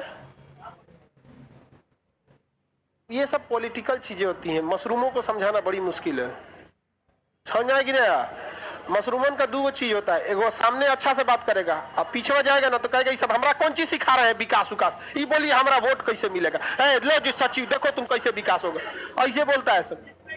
जीतेंगे कैसे हम, हाई क्या करेंगे हम, जीडीपी या एनएनपी हमरा समझाते हैं, हमरा कोनो काम का है बुझाता है, हमरा बुलाएगा सचिव को समझो जी ये दुका हमरा दिमाग चाट रहे हैं आप, और ये बोलता है सब। सामने आगे कहेगा विकास जरूरी है, रोजगार जरूरी है, घुसिया जाता है सब। उसको समझाओ तो एक दूसरे को समझाए, हम नहीं जाते उसके बाद। और जब खुद की बेइज्जती लगती है यार, का गोईठा से गधा को जो चरा रहे हैं, नहीं समझ आया? अब गधा को ले जाके आप काजू बर्फी खिलाइएगा तो जत नहीं तो कहे मत कहे, यहाँ पे एक से एक होता है, कोई दिक्कत नहीं है। चाणक्य को भी एक समय था जब ऐतराज था धनानंद से, विनती नहीं किया उसने, चंद्रगुप्त मौर्य खड़ा कर दिया, हमारा चंद्रगुप्त मौर्य जाएगा सब वहां पर। समझ में आ गया? विनती नहीं अब रर होगा। समझ में आ गया कि नहीं आ गया? क्या कमी है हमारे विद्यार्थियों में, कोई कमी है? थोड़ा समय लगेगा लेकिन जाएगा सब, यहाँ पर काला मशरूम जाएगा सब, कोई दिक्कत? श्याम सुंदर कोई दिक्कत? हाँ। एनडीबी श्रीलंका को क्यों नहीं लोन दे रहा है? भाई हमको पता है कि ससुराल डूब रहा है, तो हमारे पास इतना पैसा धई लेके लोन देंगे तो हम 14 में बैंके बना, अब ये डूबल कंट्री को लोन देगा तो वो हम तो डूबे सर, हम तुम्हें भी ले डूबे। स्कूटर लेके ट्रक को खींचने जाएंगे बताइए? वो श्रीलंका को बचाना बहुत मुश्किल चीज है, बहुत हैवी पैसा चाहिए। समझ आ गया कि नहीं आ गया? और कहा जाता है ना, बीच भंवर में नैया डोले तो माझी पार लगाए, अब माझी जब नाय डुबाए उसे कौन बचाए। समझ में आ गया कि नहीं आ गया? तो मतलब कि जब खुद देश का आदमी देश डुबाएगा तो बाहर का आदमी कभी नहीं बचा पाएगा। छोटा मशरूम था वहां पे, उसको पता नहीं चला, उसने कहा यूरिया पोटास के जगह पे हम नेचुरल खाद का प्रयोग करेंगे। तो छोटा तुमको नेचुरल खाद का भंडार है ये पता करना चाहिए ना, नेचुरल खाद है कि नहीं है, गाय के गोबर से जो बनाया जाता है ऑर्गेनिक खाद है कि नहीं है। छोटा को पता ही नहीं चला था, कहा दिया यूरिया पोटास पे प्रतिबंध, कोनो दुकान देख लिए तो बुलडोजर चला देंगे, तो यूरिया पोटास बंद, और नेचुरल खाद था ही नहीं, खेती का लेवल चल गया नीचे, हो गया कोरोना, सब हो गया चौपट, आ गया भुखमरी। जब बैल उनको पता तो रहना चाहिए ना।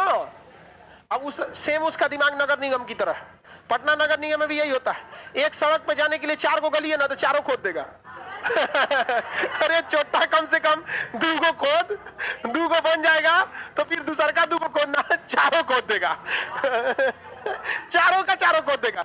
अरे अल्टरनेट में खोदते जाओ, यहाँ पर 2 को इधर का खोद दो, 2 को गांधी मैदान के साइड का खोद दो, 2 को कहीं का खोद दो, फिर उसको 2 को भरो दो, ऐसे ना चारों को के साथ खोद देगा। गनीमत हो गया। हम तो बोले थे एक तो ऐसा काहे करते हैं, तो कह रहे सर गनीमत है कि अभी आप चल लेते नक्शा तो हम लोग के पास पूरा खोदने का, हम कहते दौरी कर दे, पूरा पटने पलट दे, ऐसा नहीं जानता होता है। तो यहाँ पे क्या कहिएगा आपको, आप खुद दिमाग सोचिए, इस तरह से करना चाहिए। पटना में आप देखते होंगे जिस गली में जाए लाइन से सब खोद ले सब।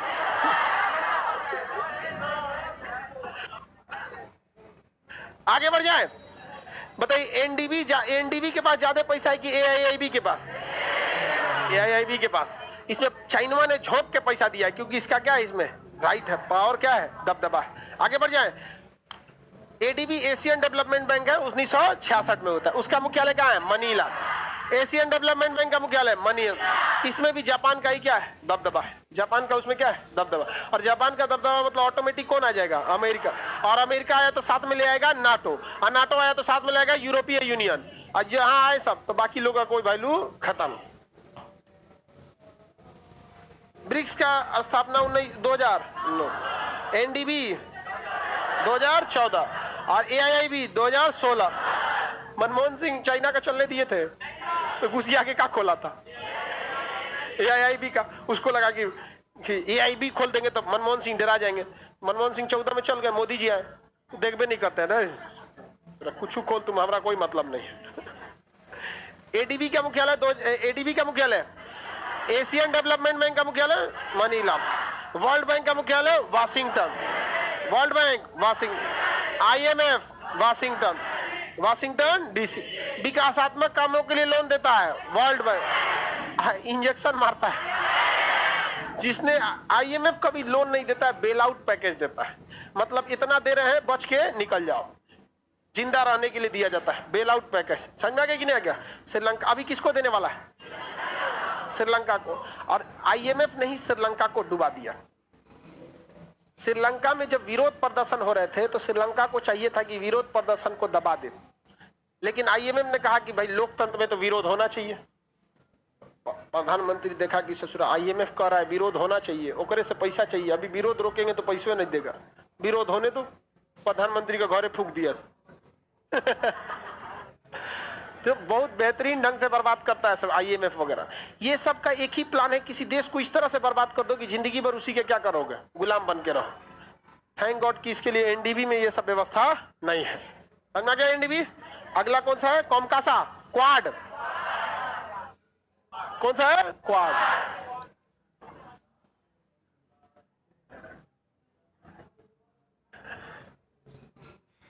क्वाड, क्वाड में इधर से, क्वाड मतलब होता है 4 गो, अमेरिका इधर आता है क्वाड में, इधर कौन आता है? अमेरिका, और इस साइड से ऑस्ट्रेलिया, और यहाँ पे इंडिया, यहाँ पे जापान, ये सब मिलके क्या बनाते हैं? क्वाड। क्या बनाते हैं? क्वाड आपसी सम्मेलन में सैन्य अभ्यास करते हैं लोग। इनका मेन मकसद है किसको कंट्रोल करना? चाइना। किसे कंट्रोल करना?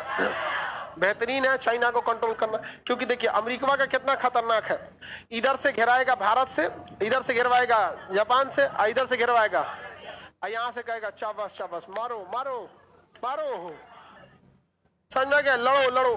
तो क्वाड बना है यहाँ पे। क्वाड की मीटिंग हुई थी तो अमेरिका कह रहा है भारत से कि आप बोलिए रूस के खिलाफ। किसके खिलाफ बोलिए? रूस के खिलाफ। क्यों यूक्रेन पर हमला कर दिया है? तो एस जयशंकर साहब कह रहे हैं क्वाड रूस के लिए बनल है।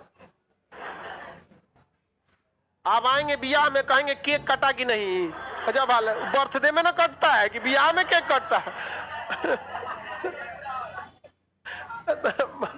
बेचारा अमेरिका कहा कि तुम रूस को तुम नहीं छोड़ सकता। अब बताइए कोई अपना पहिलका वाले को भूलता है? भारत का सबसे पहला दोस्त कौन था? आज भी दोस्त कौन है? बहुत अच्छा दोस्त है रूस हम लोग का, हमेशा काम आया है। भले हम लोग ने रूस का उतना साथ दिया हो या नहीं दिया हो, लेकिन रूस हमेशा से हम लोग का क्या करता है? साथ देता है। हमेशा से क्या करता है? साथ देता है। किसी को कोई दिक्कत है? तो क्वाड में कितने देश? कितने देश? किसी को कोई दिक्कत? क्वाड में कितने देश? कौन कौन?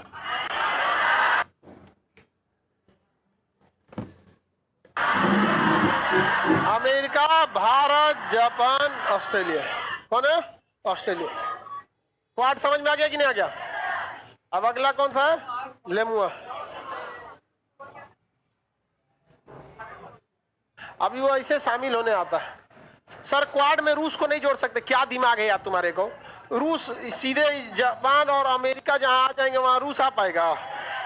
क्या जरूरत है हमें रूस में क्वाड को जोड़ने की? तो देखो मजा देखो क्या है लाइफ का। एक है क्वाड, ठीक है? क्वाड ये हो गया क्वाड। यहां पर है अमेरिका, जापान, ऑस्ट्रेलिया, और यहां पे भारत। साथ में क्या है? भारत। अब इनका कहना है क्वाड में रूस को जोड़े। काहे लिए क्वाड में रूस को जोड़ेंगे? इब्सा है ना, क्या है?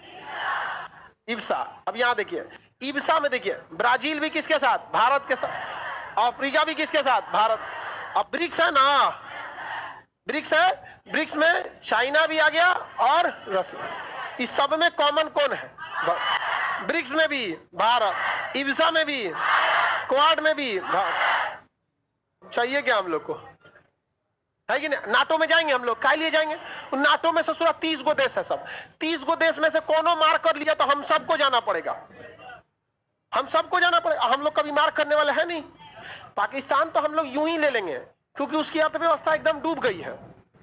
पाकिस्तान वहां एकदम डूब गई, ऐसे लोन देंगे लोग की ला POK क्या हो जाएगा? आ जाएगा, हम ऐसे दे देंगे हम लोग, और सबको कोई दिक्कत। हम लोग भी ऐसे भी देखिए बेटा कितनों बिगड़ जाता है, बाप अंतिम में कुछ पैसा दे ही देता है। नहीं समझ में आया? दे दे दे चला है। बाप बाप होता है, बेटा कितना भी बिगड़ जाए, लेकिन बाप बाप होता है। आगे बढ़े, किसी को कोई दिक्कत नहीं है? अब अगला है आपका कॉमकासा और लेमुआ। पहले लेमुआ है कि कॉमकासा है? LEMOA. LEMOA logistic agreement memorandum of understanding, logistic exchange memorandum of understanding, LEMOA agreement, agreement logistic agreement memorandum of agreement. समझा गया क्या ये? लेमुआ बोलते हैं। लॉजिस्टिक का मतलब होता है सामान को ले आना और ले जाना, जिसे हम लोग फ्रेट भी कहते हैं। क्या कहते हैं? फ्रेट, फ्रेट या लॉजिस्टिक। भारत में लॉजिस्टिक कॉस्ट बहुत ज्यादा है, जिसका यही खराबी है जो हमारे यहाँ महंगाई जो है, किसी भी जगह में भारत में लॉजिस्टिक कॉस्ट लगभग ऑन एन एवरेज 25% पड़ता है पूरे भारत में लॉजिस्टिक कॉस्ट। यानी अगर हम किसी सामान को मंगा रहे हैं तो उस सामान में जो हम खरीद रहे हैं, जो रेट दे रहे हैं ना, 25% तो भाड़ा है उसमें। 25% क्या है? भाड़ा इंक्लूड है उसमें, 25% तो लॉजिस्टिक कॉस्ट है। वही अगर आप देखेंगे चाइना में, तो चाइना में लॉजिस्टिक कॉस्ट है 8%। अब सोचिए, वहां सामान्य ऑटोमेटिक सस्ती होगी लॉजिस्टिक कॉस्ट की वजह से। तो ये अलग चीज हो गया, वो इकोनॉमिक का टॉपिक। लेमुआ है logistic agreement, logistic exchange memorandum of agreement. मतलब भारत का जहां जहां सैन्य अड्डा है, भारत का जहां जहां सैन्य अड्डा है, अमेरिका उन सैन्य अड्डों पर अपनी जहाजों को भेज सकता है। वहां से लॉजिस्टिक सामान का अदला बदली हो सकता है, यहां से गोला बारूद ले सकता है, पेट्रोल ले सकता है, खाने पीने का सामान ले सकता है। अमेरिका भारत के सैन्य अड्डों पे से ले सकता है। बदले में भारत भी अमेरिका के किसी भी सैन्य अड्डे पर अपना बंदरगाह, अपना जहाज भेज सकता है, उसके जगहों का इस्तेमाल कर सकता है। भारत का विदेश में कोई सैन्य अड्डा है, लेकिन अमेरिका का उत्तरी कोरिया में है, अमेरिका का जापान में है, अमेरिका का ये आपके मार्शल द्वीप पर है, अमेरिका का यहाँ पर फिलीपीन के पास है, अमेरिका का ऑस्ट्रेलिया के पास है, अमेरिका का डिगो गार्सिया के पास है। अब ये बताओ, अमेरिका का पाकिस्तान में भी है। अब सोचो, अमेरिका का सैन्य अड्डा कहाँ है? पाकिस्तान। और अमेरिका ने भारत से क्या समझौता किया है? लेमू। हमारे लड़ाकू जहाज अमेरिका के सैन्य अड्डा पे उतर सकते हैं, जो सैन्य अड्डा कहाँ है? पाकिस्तान। वो कुछ नहीं कर सकता है। और हमारे जहाजों ने ऐसा काम करना चालू भी कर दिया, और उसके सारे खुफिया, जब जहाज उतरती है तो उस एरिया का पूरा जानकारी ले लेती है। बहुत हाइट पे होता है, कौन सा सड़क कहाँ है, कौन सा एरिया कहाँ है, सब पता चल जाता है। कितना खतरनाक समझौता है। बताइए, हम लोग उसको क्या दिए? कुछ नहीं, वो हम लोग के मोहताज बैठल है। अब बताइए, हम लोग अगर यहाँ पे दक्षिणी कोरिया में अगर सैन्य अड्डा बनाते तो चाइना हल्ला करता, जापान में बताते चाइना हल्ला करता। अभी यहाँ है कि नहीं है? पूरा जहाज हम लोग भेज देंगे यहाँ पर, और यहीं पे तेल भर भर के मारेगा इस सबको, ले मार यहाँ पर। आइए, अगर इधर से चाइना का जहाज आता है, पानी वाला जहाज, तो आने को तो ससुर आ जाएगा, तेल कहाँ से भरेगा? श्रीलंका में एक को तेल का अड्डा था, ट्रैंको माली, जो भारत ने ले लिया। आओ भर लो। एक ही को वहां पे तेल का अड्डा ही था, ट्रैंको माली। किसने ले लिया? भारत। बहुत पहले वीडियो बनाए थे ट्रैंको माली में। किसने ले लिया? भारत। आओ भरो यहाँ पर। बेचारा का यहाँ तेल खत्म हो जाएगा, आओ खाली वहीं पे पड़ल रहेगा, लो चारों ओर से घेर लेगा भारत। खाना वाना खत्म हो जाएगा, भूखले मर जाएगा। जहाज ले आएगा आदमी म्यूजियम में। लेमुआ ठीक है कि नहीं? लेमुआ सही है, एक नंबर है। बिना, अब देखिए, चाइना ना भारत को घेरने के लिए, यहाँ पर एक देश है अफ्रीका का, जिबूती, वहां पे सैन्य अड्डा ले लिया है। क्या ले लिया है? सैन्य। और जिबूती में जहां सैन्य अड्डा लिया ना, उसके जस्ट बगल में 5 किलोमीटर दूर वहां से अमेरिका का सैन्य अड्डा है। लेमुआ समझौते के तहत हम लोग वहां भी जा सकते हैं। नहीं जा सकते हैं? बताइए, समझौता ठीक है या नहीं है? एक नंबर समझौता है, लेमुआ समझौता। किसी को कोई दिक्कत? अब इस लेमुआ के बाद एक होगा कॉमकासा। कौन सा होगा? कम्युनिकेशन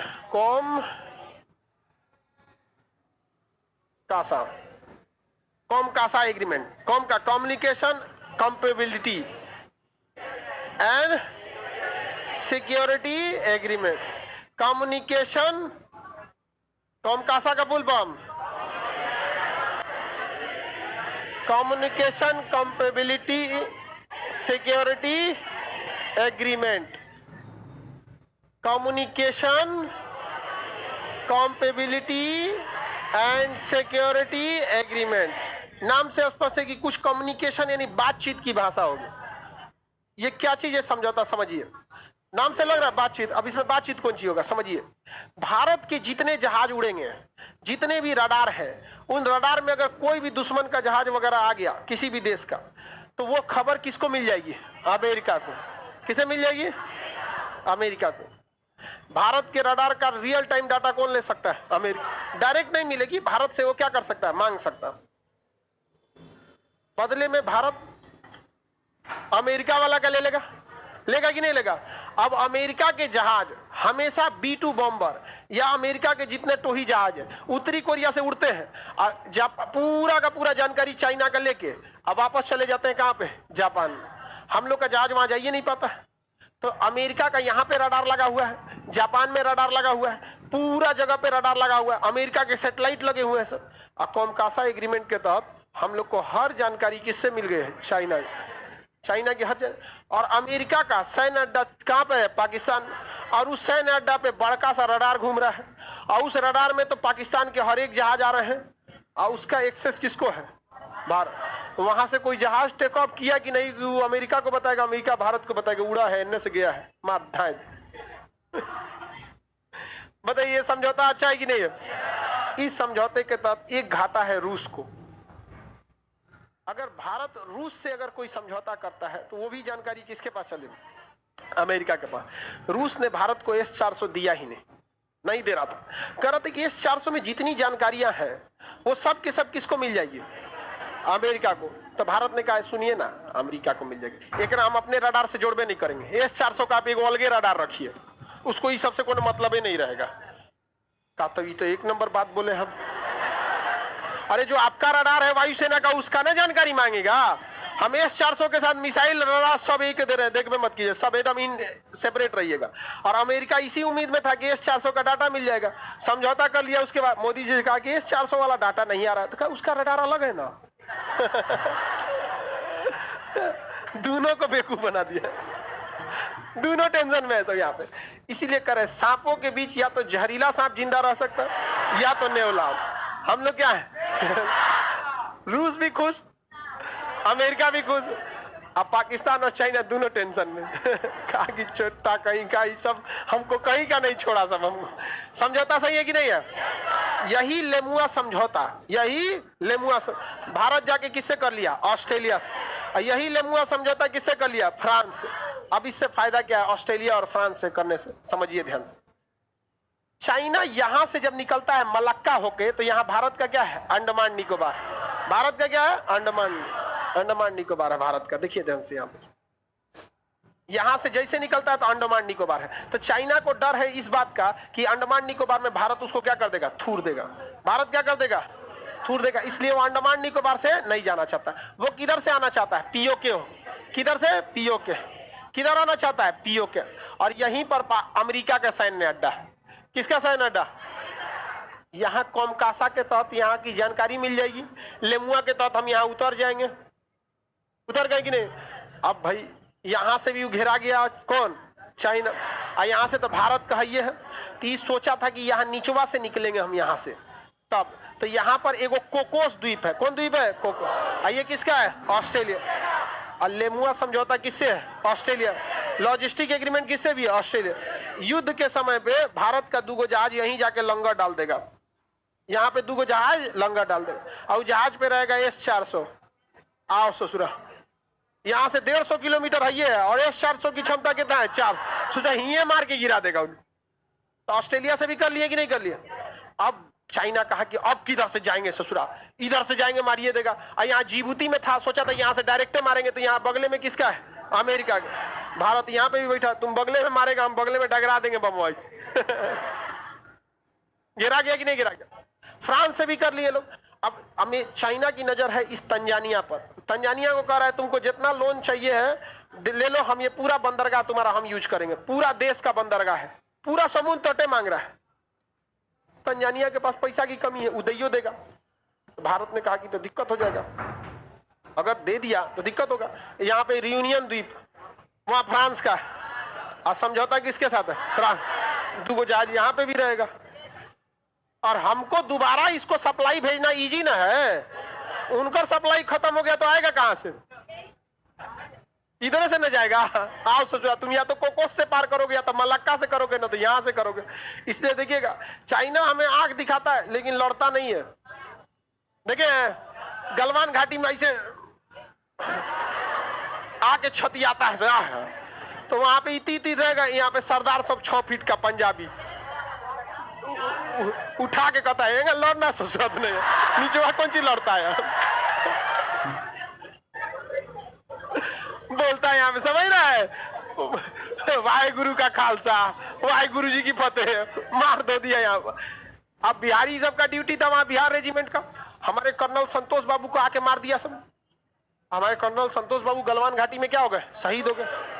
अब बिहारी सब कहा कि ना, बाहर में गई लो ऑर्डर। रात 2 बजे घुस गया सब चाइना में, डंटा लेके रात 2 बजे डंटे डंटे मार के मार दिया सब 45। क्योंकि 1996 में हम लोगों ने समझौता किया था कि गोली नहीं चलाएंगे, डंटा चलाएंगे ना जी। डंटा चलाने में तो बिहारी एक्सपर्ट होता। मार डंटा डंटा, किसको मार दिया? चाइना। अब समझ में आया कि चाइना ज्यादा क्यों नहीं कूदता है।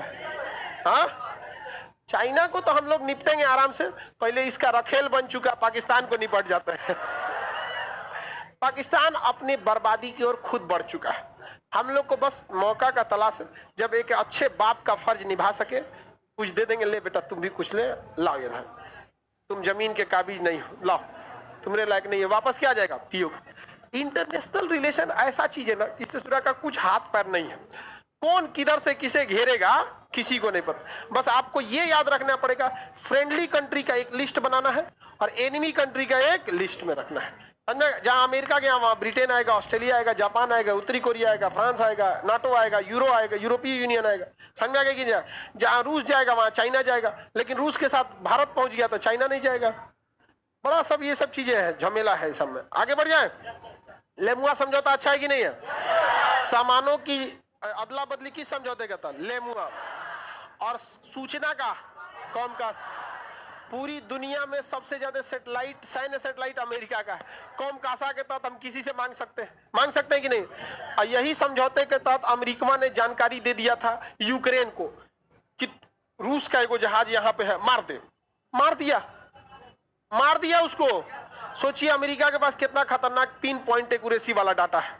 यही तो चाहिए था हमको। अरे हमसे क्या ले जाओगे? हम लोग का किसी से मार है नहीं। हमारे पास जो डाटा है वो किसका है? पाकिस्तान का। अमेरिका पाकिस्तान को वैल्यू नहीं देता, कहता है साला इतनी का कोनो वैल्यू है। कोई वैल्यू नहीं देता है। अब भारत जो है ना यहाँ पर देता है किसको? अमेरिका। भारत नजर रखता है चाइना पे। भारत कहता है यही वाला हमको चाहिए।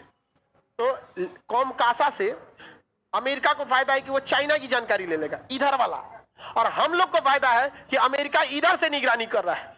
इधर वाला हमें देगा और हम इधर वाला उसको दे देंगे। समझ में आ गया कि नहीं आएगा? भागो ससुरा, तुम किधर भागोगे? कम्युनिस्ट देशों का इतिहास रहा है, बहुत बुरी तरह बिखरते हैं ये। जब बिखरते हैं तो खड़े नहीं हो पाते। चाहे यूगोस्लाविया हो, चाहे रूस हो, या फिर आपका क्यूबा हो, कोई भी कम्युनिस्ट में होगा, बर्बाद होगा बड़ी तेजी पे। उसी तरह चाइना भी है। इसका हाउसिंग मार्केट कोलैप्स कर रहा है। इसका जो जितनी बिल्डिंग वाला चीज था, धीरे धीरे सब क्या कर रहे हैं? कोलैप्स। बस इसके पास पैसे इतना है ना कि किसी का मुंह उठने नहीं देता है। अपने लोगों को इतना पैसे दे दिया है ना कि लोग कहते हैं अरे भाई गाड़ी है, घर है, AC लगल है, क्या चाहिए अब? समझा कि नहीं? आखिर बताइए, हम लोग के यहाँ बेरोजगारी है तब ना सड़कों पे आ जाते हैं। अगर सबको रोजगार मिल जाता, सबको मतलब रोजगार का जब भी बोला जाएगा रोजगार तो मशरूमों चिल्लाने लगता है। कहते सरकारी नौकरी सबको कैसे देंगे? अजब हाल है यार। सरकारी नौकरी सब कहाँ मांगिए रहा है? जो तैयारी कर रहा है बस उसको चाहिए। आपके घर वाला सरकारी नौकरी मांग रहा है, आपके पिताजी सरकारी नौकरी मांग रहे हैं। कर रहा है 140 करोड़ जनसंख्या, हम सबको सरकारी कैसे देंगे? अरे 140 करोड़ मांग कहाँ रहा है? अगर बिहार SSC में हर 6 महीने पे 5000 की वैकेंसी आ जाए तो आप खुश नहीं है? हर 6 महीने पे दीजिए, अगली वैकेंसी आने से पहले पिछला क्लियर कर दीजिए NDA की तरह हर 6 महीने पे। क्या आप खुश नहीं है? तू कह रहा है सब सबको कहां से देंगे, 12 करोड़ जनसंख्या। अरे चट्टा कहीं का 12 करोड़, 12 करोड़ कोई मांग रहा है? 12 करोड़ तुम्हारे भरोसे बैठल है, नौटंकी करके रखा। जिस दिन चाइना बर्बाद होगा उस दिन भारत डेवलप होगा। गलत बात है। जिस दिन भारत डेवलप होगा उस दिन चाइना बर्बाद होगा। नेता वाली बात मत बोलो नहीं समझ आया? नेता वाला बात बोलता है, मशरूम का बात हमारे सामने जम्बे नहीं करता हमरा उन सौ से। गलत बात बोल रहा है कि नहीं बोल रहा है? अजब अजब मशरूम बात करता। हमसे एगो मशरूम पूछ रहा है कि आपके पूर्वज कौन थे। हम कह रही हम कह हमारे पूर्वज आदिमानव थे, क्रोमैग्नन। इवोल्यूशन हुआ आदिमानव से ही ना, कपी थे हम लोग। नहीं थे जी, कह रहा है यार ये अजबे आदमी है ये हम का झूठ थोड़े बोल रहे हैं। डार्विन का सिद्धांत पढ़िए, लेमार का सिद्धांत पढ़िए। हम कहें कि आप ये पूर्वज का पूछ रहे हैं, आप उन सबको रोजगार दीजिएगा क्या? कि नहीं हम बस ऐसे पूछ रहे थे। हम कहे आपको हमको मत पूछिए ये सब, पूर्वज पूछ रहा था हमरा। अरे किसी को भी अपने 2-3 गो दादा का नाम याद रहता है, दादा परदादा, खूब से खूब उसके पहले, उसके पीछे का केकरा ध्यान रहता है? अब कौन बार हम लोग के घर में कोई पृथ्वीराज चौहान हुआ है जो आदमी याद रखेगा उनके यहाँ पे? अरे नॉर्मल जीवन जिए होंगे लोग। नहीं समझ में आया? आप ही को कहेंगे चौथा दादा का नाम पता है? अरे चौथा, खूब से खूब चौथा का पता होगा तो पांचवा का नहीं, पांचवा का पता होगा छठवा का नहीं। झूठो बोल देंगे तो हमरा क्या पता है कि सही बोल रहे हैं? हमरा से पूछ रहा है कि पूर्वज कौन है। हम कहेंगे हमरा एक को पता है, यहाँ पे आदि मानव था सब धीरे धीरे क्या हुआ है, सब आदमी बना है सब। पहले पोंछ हुआ करता था। अरे कब की बात कर रहे हैं? 2 करोड़ साल पहले। हम जब जाते हैं ना तो पिछवा से कहता है सब पागल आदमी है पागल हम नहीं है रे, तू नहीं जानता है। चलिए अब ध्यान देते हैं। किसी को दिक्कत? कौम कासा सब समझ में आ गया? कौम कासा समझ में आया? लेमुआ किसी को कोई दिक्कत नहीं ना है? इसके बाद कौन सा है? जनेवा का। जनेवा तो 4-5 गो संधि हुआ एक के जगह पे, सबका नाम है जनेवा संधि। एक के जगह पे हुआ है तो सबका नाम क्या रहेगा? जनेवा संधि होगा। जनेवा यहाँ पर है। ऑस्ट्रिया की सॉरी स्विट्जरलैंड का सबसे बड़ा शहर कौन है? जनेवा। स्विट्जरलैंड का सबसे बड़ा शहर जनेवा में। लीग ऑफ नेशन का मुख्यालय कहाँ था? जनेवा। जनेवा में कई तरह के समझौते हुए। एक जनेवा कन्वेंशन ऑन सी रूल, समुद्री नियम पे। समुद्र तट का नियम कहता है कि कोई भी देश का समुद्र पूरा उसका नहीं होता है, महज 12 नॉटिकल मील तक उसका होता है। हालांकि वो 24 नॉटिकल मील तक टैक्स ले सकता है। 12 नॉटिकल मील तक वो सैन्य कार्रवाई कर सकता है और 24 नॉटिकल तक टैक्स ले सकता है, और 200 नॉटिकल मील तक मछली, कोयला, पेट्रोलियम निकाल सकता है। यानी आर्थिक क्रियाकलाप के लिए 200, टैक्स लेने के लिए 24 नॉटिकल और सैन्य कार्रवाई के लिए बात समझ में आ गया कि नहीं? ये भारत का नक्शा देख रहे हैं, इतने में खत्म हो जाता है 200 नॉटिकल। इसके बाद पूरा का पूरा अंतरराष्ट्रीय समुद्र चालू हो जाता है। ठीक है, तो ये है Geneva convention on sea rule, समुद्री नियम के हिसाब से। समझ में आ गया कि नहीं आ गया? यानी 12 नॉटिकल मील तक सैन्य कार्रवाई। अगर कोनो जहाज घुस गया है और हमारे तट से कितना नॉटिकल मील तक है? 12 नॉटिकल, मार देंगे हम लोग अगर बिना पूछले घुस गया है तो। पूछ के आओ, कोई दिक्कत नहीं। और कोई ऐसे नॉर्मल जहाज है, टैक्स लेना कब से चालू कर दे? कोनो भारत को आया देखने जहाज के, अरे भारत है, भारत है। मान के चलिए यहाँ से जा रहा था घूमने, आज जा रहा था इधर, अरे भारत घूमेंगे, चलो चलो चलो चलो चलो, देखे अरे वाह भारत, भारत पकड़ ले, टैक्स ले। 24 नॉटिकल मील यहाँ ले आए भारत, वो नहीं निकल यहाँ से, सट के जाएगा, कहेगा कि ले आ टैक्स ले, यहाँ पे नहीं समझ जाएगा। अब बिहार पुलिस को लगा देंगे तो 200 नॉटिकल वाला से भी लेके जाओ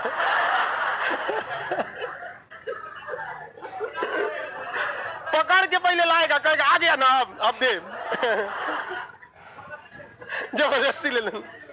आराम से बिहार पुलिस उठेगी, अब बेल्ट सीधा कर, ले आओ हो कप्तान साहब अरे बिहार पुलिस रहती तो खैनी बना के टाइटैनिक से भी टैक्स ले लेती। ले आओ टाइटैनिक में बड़का बाड़की जहाज है। आगे बढ़ जाए। अब देखिए ये नियम चाइना पे भी लगता है। 12 नॉट तक वो क्या कर सकता है? सैन्य कार्रवाई। अगला 12 यानी 24 नॉट तक वो टैक्स, और 200 नॉट तक आर्थिक क्रिया कर सकते हैं। अब जैसे यहाँ श्रीलंका है, जब 2 देश आपस में पास आ जाते हैं तो ये नियम नहीं लगता है, न तो उस तरह देखेंगे तो 200 नॉट में तो श्रीलंका चला गया, यही ले लेंगे तो जब 2 देश पास आ जाते हैं तो बीच का कुछ एरिया खाली रख के उसके उधर वाला उस देश का, उसके इधर वाला इस देश का। समझ में आ गया कि नहीं आ गया? अब चाइना कहता है कि मेरा ये वाला पूरा है, दक्षिणी चीन सागर मेरा है। तो लोग कहते हैं काहे, कहे कि ये समुंदर ही नहीं है। यहां पर वो अपने देश का नक्शा दिखाता है कि हमारे देश का नक्शा यहाँ 9 गो लाइन खींचा गया है, जिसे 9 डैश लाइन कहते हैं। क्या कहते हैं? 9 डैश। कह रहा ये मेरे देश का हिस्सा है, समुंदर नहीं है। कहना क्या चाहता है रे तुम? कह ये आप जिसे समुंदर कह रहे हैं ना, वो मेरा देश है, डूब गया है। उसका कहना है कि यहां तक हमारा था और क्या हो गया है? डूब गया। लोग कहते हैं इसका कोई साक्ष्य है, साक्ष्य नहीं मिला। भारत के प्रधानमंत्री को वहां खड़ा होकर कहना चाहिए कि पूरी दुनिया को साक्ष्य पता है कि अंडमान, ये मेडागास्कर भारत का था, उस हिसाब से तो ये पूरा हमरे हो गया। नहीं समझ में आ गया? चाइना से निपटेंगे हम लोग इसी टॉपिक पर। देखिएगा, ये जब नेवी पूरी तगड़ी हो जाएगी, पूरी सैन्य कार्रवाई यहीं लगा देना है, जिसको जाना है टैक्स देके जाओ। लोग पूछेंगे काहे, तो कहेंगे हमसे पहले तो चाइना चिल्ला रहा है कि ये उसका है, ये उसका है तो ये मेरा है। चाइना कहेगा कि आप तुमको वहां क्या मिलेगा? कुछ नहीं, मछली के सिवा कहीं से मार लेना। यहाँ पूरा पेट्रोल है, हमारा समुद्र थोड़े चाहिए, बहाना खोज रहे हैं, हमारा हो जाएगा तो पेट्रोलवा निकाल लेंगे। तो भारत कहेगा ठीक है ले जाओ ना, हमको क्या मतलब है, अक्साई चीन दे दे। नहीं समझ में आया? सीधे उंगली से जब घी नहीं निकले मटका फोड़ देना चाहिए। ऐसे उंगली टेढ़ा करता है। अच्छा मटका फोड़ देंगे ना तो सीधा उंगली से भी निकलेगा। समझ में आ गया कि नहीं आ गया? बात करता है, बात करते हैं यहाँ पे, प्यार से समझेगा चाइना, कभी नहीं समझेगा। इसको राम जी नहीं लक्ष्मण जी जैसा आदमी चाहिए। चाइना को समझाने के लिए कैसा आदमी चाहिए? बहुत गरम दिमाग के थे। राम जी जो थे तो मर्यादा वाले थे कि ये शोभनीय काम नहीं है। ये लक्ष्मण जी कहे, चाइना को समझाने के लिए कैसा दिमाग चाहिए? शोभनीय काम नहीं है, काम से मतलब मार हम चाइना प्यार से कभी नहीं सुन लेगा। तो बताइए, Geneva convention on sea rule को क्या चाइना मानता है? तो हमें मानने की क्या जरूरत है? हम भी कह सकते कि हमारा ही था, धस गया। सबसे पहले चिल्लाएगा मालदीव, हमरा छोड़ दियो रे। नहीं समझ आया? मालदीव बहुत चिल्लाएगा इससे लेके। तो आगे बढ़ जाए तो पहला जेनेवा का नियम समझ में आएगा किस चीज पर है? सी लॉ। सी लॉ यानी समुद्री नियम पे है कि नहीं? नहीं लिखा जी? Geneva convention of law of sea, वही सी लॉ हम उल्टा लिख दिए, law of sea. Geneva convention of law of sea. 12 knot तक सैन्य कार्रवाई, 24 200 तक आर्थिक क्रिया, कोयला, पेट्रोल, मछली, कुछ भी मिला उसी देश का हो जाता है। आगे बढ़ जाए, आपको क्या लगता है भारत का जो विदेश मंत्रालय रहता है वहां पे शरीफ आदमी की जरूरत है कि थोड़ा ढीठ चाहिए? वहां पे उसको खाली टाइम में बैठे ना तो अजुराने का बहाना खोजे, अश्वमेघ यज्ञ कैसे कराए। नहीं तो ये खामोश मिजाज जिंदगी हमें जीने नहीं देगी। इस दौर में जीना है तो कोहराम मचा दो। शांति से जिएगा ना तो कोनो पुर्तगाली मार के चल गया, डच मार के चल गए सब, फ्रेंच वाले आए सब, ब्रिटेन वाले आए सब। क्या हमारा काम यही है कि आजादी के लिए लड़ते रहेंगे? ऐसा मार मारेंगे ना कि 7 पुश्ते याद रखेंगे। वहां पर बच्चा जब उन लोग के घर में होगा तो पहले सिखाएगा, बाप का नाम नहीं, पहले सिखाएगा भारत में हमला मत करना, नहीं तो बहुत मार मारेगा। यहाँ पर बात करते हैं, यहाँ पर अजीब अजीब रहता है। ब्रिटेन की महारानी है ना, वहां पे उससे जाके मांगता है सब कोहिनूर हीरा। क्या जरूरत है मांगने की? सीधे कहिए ना कि भारत से जितना ले गए हैं उतना दे देना चाहिए। तो कहेगा भाई ये तो कोहिनूर हीरा ले, मामला खत्म कर यार, बहुत ज्यादा लूट के लेके गए हैं, दिवालिया निकल जाएगा हमारा यहाँ पर। नहीं समझ जाएगा। इसमें रूल भी है, कोई दिक्कत नहीं है। फ्रांस ने जर्मनी से कंपनसेशन मांगा था और जर्मनी ने दिया था वर्साई की संधि के तहत। तो इसी संधि का हवाला देके, और आपको पढ़ाया है पॉलिटी में, आर्टिकल 129 क्या चीज होता है? अभिलेख न्यायालय, इंटरनेशनल कोर्ट में आर्टिकल 129 लेके पहुंच जाइएगा। देखिए कि फ्रांस ने जर्मनी से हर्जाना मांगा था और वर्साई की संधि के तहत जर्मनी ने दिया था। अतः भारत पर 200 साल अंग्रेज ने कब्जा किया। इसी का नजीर के तहत जितना है उतना 10% ब्याज देके जोड़वा के दे दीजिए हमको। वो घरे लेके आएगा कोहिनूर हीरा, ये मोदी जी रख लीजिए, हमका छोड़ दीजिए, दिक्कत हो जाएगा यहाँ पे। कभी भी प्यार से कोई चीज को अगर ज्यादा मांगेंगे ना, नहीं देगा। प्यार से बात केवल अपने घर में होनी चाहिए। जब इंटरनेशनल बात करते हैं तो याद रखना चाहिए, आप भारत, अपने आप को मनुष्य नहीं समझिए, अपने आप को वहां समझिए कि भारत माँ के रथ में लगा हुआ शेर है आप वहां पर। और शेर कभी किसी से विनती नहीं करता है, समझ में आ गया कि नहीं आ गया? शेर कभी आज तक विनती नहीं किया, उसको जो पसंद है जंगल में उसका है यहाँ पर। अजीब, लेकिन मशरूमन को कौन समझाए, छोटा सब यहाँ पर और चौपट करके रखा सब। तो जनेवा कन्वेंशन का एक समझ में आ गया। जनेवा कन्वेंशन का दूसरा था Geneva convention of diplomatic relation. Geneva convention of diplomatic relation मतलब किसी राजदूत को कोई देश पकड़ नहीं सकता, कोई देश पकड़ नहीं सकता। पाकिस्तान का राजदूत भारत में रहता है, रहता है, क्या उस राजदूत के जो घर है दूतावास, उसमें भारत की पुलिस घुस सकती है? नहीं घुस सकती है। क्या भारत का दूतावास इस्लामाबाद में है, और वो भारत की संपत्ति है कि पाकिस्तान का? भारत का। क्या उसमें पाकिस्तान की पुलिस जा सकती है? नहीं। तो किसी दूसरे देश के राजदूत को कोई दूसरे देश की पुलिस गिरफ्तार कर सकती है, और कर लिया तो किसका उल्लंघन? जनेवा कन्वेंशन। बड़ी भारी जुर्माना लगता है। युद्ध के समय कुछ नहीं होता है। आप युद्ध के पकड़ के और उनको मीडिया के सामने पकड़ लेगा और उनको खूब अच्छा से इज्जत देगा, खाना पीना सब देगा। जब जाएंगे इंटरनेशनल कोर्ट में तो कहेगा पूछिए इनको, हम एक झापड़ मारे थे, हम क्या किए थे? आराम से इनको डिटेन करके हटा दिए थे, यहाँ पर भेज दिया जाता है वापस। राजदूत को क्या किया जाता है? वापस भेज दिया। भारत के राजदूत को 1967 में एक बार ना चाइना ने लात घूसा मार के वापस भेजा था। 67 के आसपास लात जूता मार के भेजा था। तो भारत में भी, दिल्ली में जो चाइना के राजदूत रह रहे थे, उसमें भारत के लोग घुस के और ओके लात जूता मारे थे लोग, तब वापस गया था। समझ में गया कि? और हम तो कहते हैं कि चीन का दूतावास बिहार में खोलना चाहिए। चीन का दूतावास यदि भारत में खुल गया तो यह अपने आप में एक गारंटी है कि वहां हमारे राजदूत के साथ कोई भी मिसबिहेव नहीं। उसका बिहार में खुलना ही इस बात की अपने आप में क्या दे देता है? गारंटी। अगर वहां झापड़ चल गया तो ये बटोर के जाएंगे यहां से। नहीं समझ आया? बिहार में खोलेंगे, यहाँ पे महिलाएं मार मार के ऐसा ना सरापेंगी, सीखियों का कान में से खून फेंक देगा। तो डिप्लोमेटिक रिलेशन समझ आ गया कि नहीं? याद कीजिए, जब आपको सुप्रीम कोर्ट पढ़ा रहे थे तो बताए थे कि सुप्रीम कोर्ट ने एक बार गलती किया था। इटली के 2 सैनिक को इस शर्त पर जमानत दे दिया था कि इटली के राजदूत उसके बेलर बने थे, यानी जमानत लिए थे। अब बाद में वो खुदे चले गए थे जनेवा कन्वेंशन ऑन डिप्लोमेटिक रिलेशन का हवाला देके। बाद में मनमोहन सिंह की सरकार थी तो काफी ज्यादा दबाव बनाया गया इटली पे, तो 2013 में उनको वापस आए समय पे। बताए थे कि नहीं बताए थे? यही नियम था। आपको कोई दिक्कत है किसी को?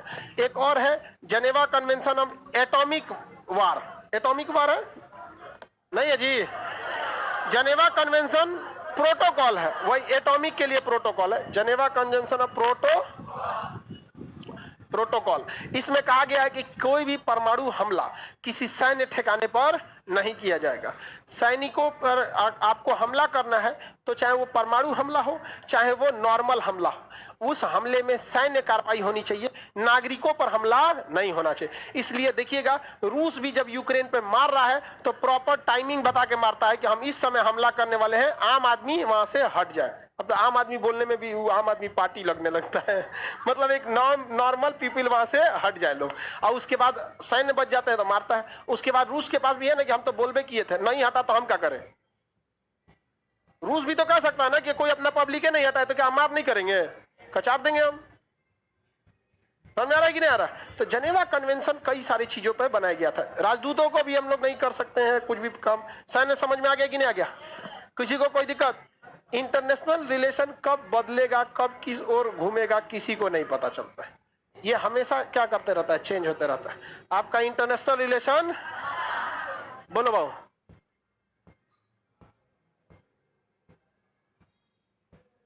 नहीं दिया।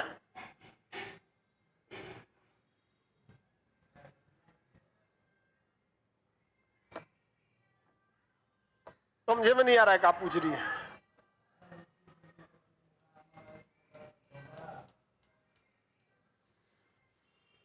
ये डेली दो चार कोई से संगठन बनते रहते हैं सब, वो इंटरनेशनल रिलेशन पे उतना प्रभाव नहीं डालेंगे सब।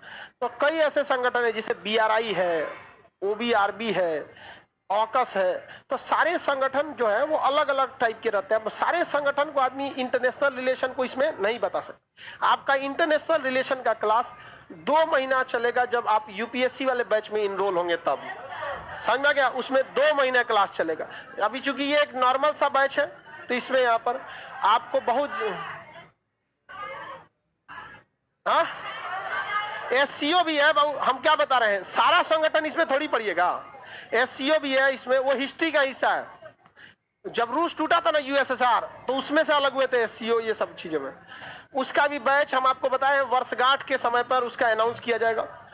और वो दिन बहुत जल्दी आएगा जब रिक्शे वाले का लड़का भी UPSC की तैयारी करने के लिए जा सकता है। और उसमें इसलिए होता है कि अगर आप UPSC में जिस दिन पॉलिटी को अपना ऑप्शनल सब्जेक्ट रखते हैं, तो ऑटोमेटिक उसके साथ आपको इंटरनेशनल रिलेशन पढ़ना ही पड़ता है। उसका सेकंड पेपर ही हो जाता है इंटरनेशनल रिलेशन। आपको ऐसे नहीं है कि मतलब अलग से पढ़ना, उसी का एक हिस्सा हो जाता है। तो वो वाला पैटर्न अलग हो जाता है। फिर जब उसमें पढ़ाएंगे तो एक अलग हिसाब से पढ़ाएंगे। आप समझ रहे हैं ना किसी चीजों को, कि एक अभी आपको नॉर्मल समझ बना रहे हैं आपको, जब वहां बताएंगे तो प्रॉपर बताएंगे कि भारत को नाटो का कब कब ऑफर आया था मिलने के लिए, कब नहीं मिलना चाहिए। एक प्रॉपर उसमें लिखने का पैटर्न बताएगा। अभी तो आदमी बस आपको समझा दिए कि हाँ ये सब चीजें जरूरी है, इतना भी आपको जानकारी रहना चाहिए, वरना तो यहाँ तो पॉलिटी खत्म हो जाता है, पता ही नहीं चलता है किसी को। समझ में आ गया कि नहीं आ गया?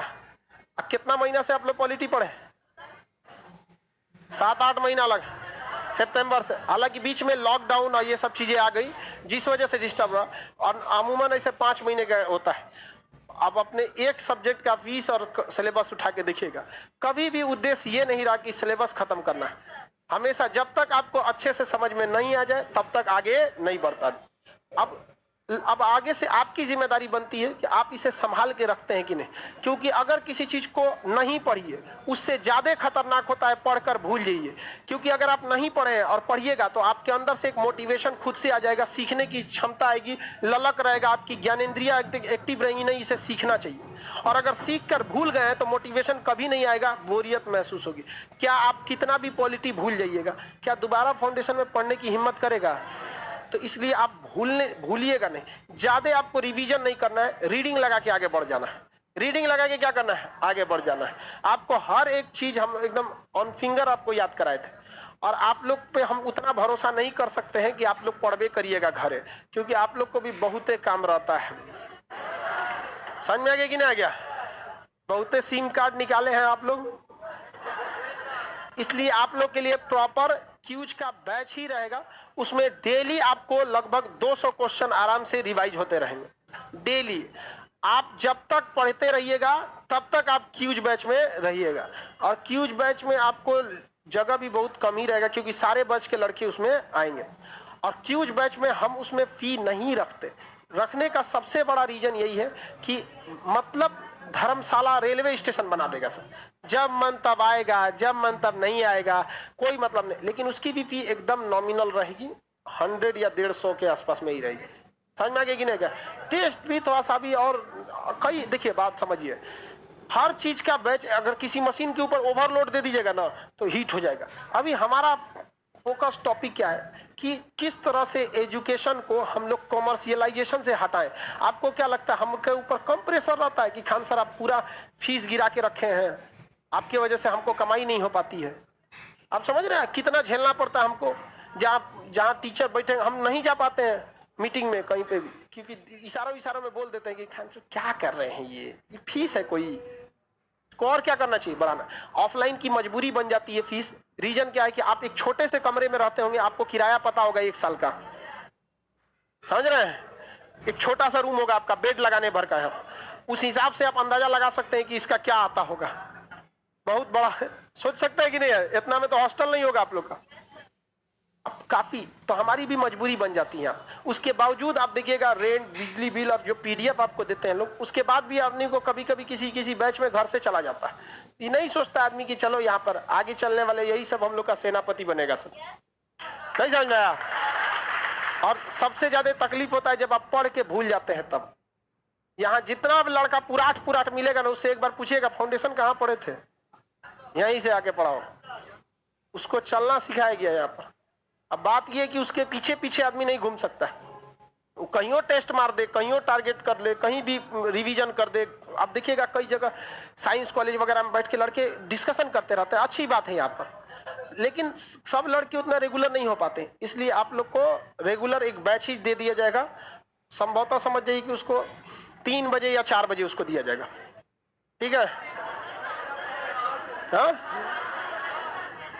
अब उससे शाम में फाउंडेशन भी बैच भी तो रहेगा। अभी हिस्ट्री है, शाम में आपका ज्योग्राफी या फिर केमिस्ट्री आएगा, ठीक है। ऑनलाइन वालों का फीस, हाँ ऑनलाइन वालों का कम कर देंगे। जो ऑफलाइन वालों का रहेगा उससे ऑनलाइन वालों का क्या कर देंगे, कम कर देंगे। खुश? हाँ, कूटनीति माने बातचीत। डिप्लोमेसी को हिंदी में क्या कहते हैं, कूटनीति। जब 2 देश आपस में बातचीत करते हैं तो उसे क्या कहते हैं, कूटनीति, डिप्लोमेसी। समझ में आ गया कि नहीं आ गया? ह्यूमन राइट, मानव अधिकार होता है, किसी को जला के नहीं मार सकते, अत्याचार नहीं कर सकते। आगे बढ़ जाए, किसी को कोई दिक्कत नहीं। मंडे को आप लोग आराम से, आपका तो कोई टॉपिक बचा नहीं। मंडे को आप फिर आएंगे, किस लिए, क्यूज के लिए। अब मंडे के बाद ट्यूसडे से, चूंकि इसी सुबह 7 बजे आपका क्या लग जाएगा, हिस्ट्री लग, तो आपका क्यूज के टाइमिंग को फिर हम लोग चेंज करेंगे। आप क्यूज करते रहेंगे। कितने लोग क्यूज में रेगुलर रहते हैं, सुबह में रहते हो लोग ना? ईमानदारी से बताओ, फायदा है या नहीं है? अपने से रिवाइज करता तुम लोग? जिस दिन क्लास नहीं रहेगा सब गधा 9 बजे सूत के उठता है। काहे लिए? स्टूडेंट लाइफ में कोई सैटरडे संडे नहीं है। अगर आप स्टूडेंट लाइफ से सैटरडे संडे हटा दिए ना, हमेशा आपको लाइफ में आपको आराम करने को मिलेगा। इसलिए कोई सैटरडे संडे नहीं। उस दिन तो और आपको रिवाइज करते रहना चाहिए, लेकिन स्टूडेंट लाइफ में आराम करेगा। सब बोलो लोल कहीं का भारत में नहीं मिला सकता, कोई देश किसी में नहीं मिल सकता है, नहीं मिल सकता। खत्म करो अपना दिमाग। श्रीलंका को भारत में नहीं मिला सकते। वहां के लोगों की फीलिंग्स भी तो होती है। क्या रूस कहेगा कि हमारे में मिल जाए भारत मिलेगा? हालांकि बहुत फायदा है, सैन्य संगठन भी हो सकता है। वहां हर देश स्वतंत्र रहना चाहता है, और किसी भी देश को जबरदस्ती मिला लीजिएगा ना तो बड़ी दिक्कत हो जाएगा। हम लोग का कश्मीर हम लोग मिलाए, लोग तो सोच रहे नौटंकी कर दिया सब, जबकि लीगली हम ही लोग का है। समझ रहे ना? अजीब बात करता है। भूटान को नहीं मिला लेते लोग, सारा चीज तो हम ही लोग देखते हैं। अफगानिस्तान पे अमेरिका ने उस तरह देखो तो अमेरिका, चाइना, रूस सबको मिलाइए लेगा सब। पूरी दुनिया में 5 को देश से बचेगा सब। बीटो वाला खत्म हो जाएगा। यूएनओ का नियम है, कोई देश किसी दूसरे देश पर कब्जा नहीं कर। 20 साल तक अमेरिका ने राज किया अफगानिस्तान पर, लेकिन खुद का कभी भी प्रधानमंत्री नहीं रखा। वहीं के अपने किसी चमचा को बना दिया प्रधानमंत्री, किसी को भी, कभी किसी को बना दिया, कभी अशरफ गनी को बनाया, कभी किसी को बनाया। ठीक।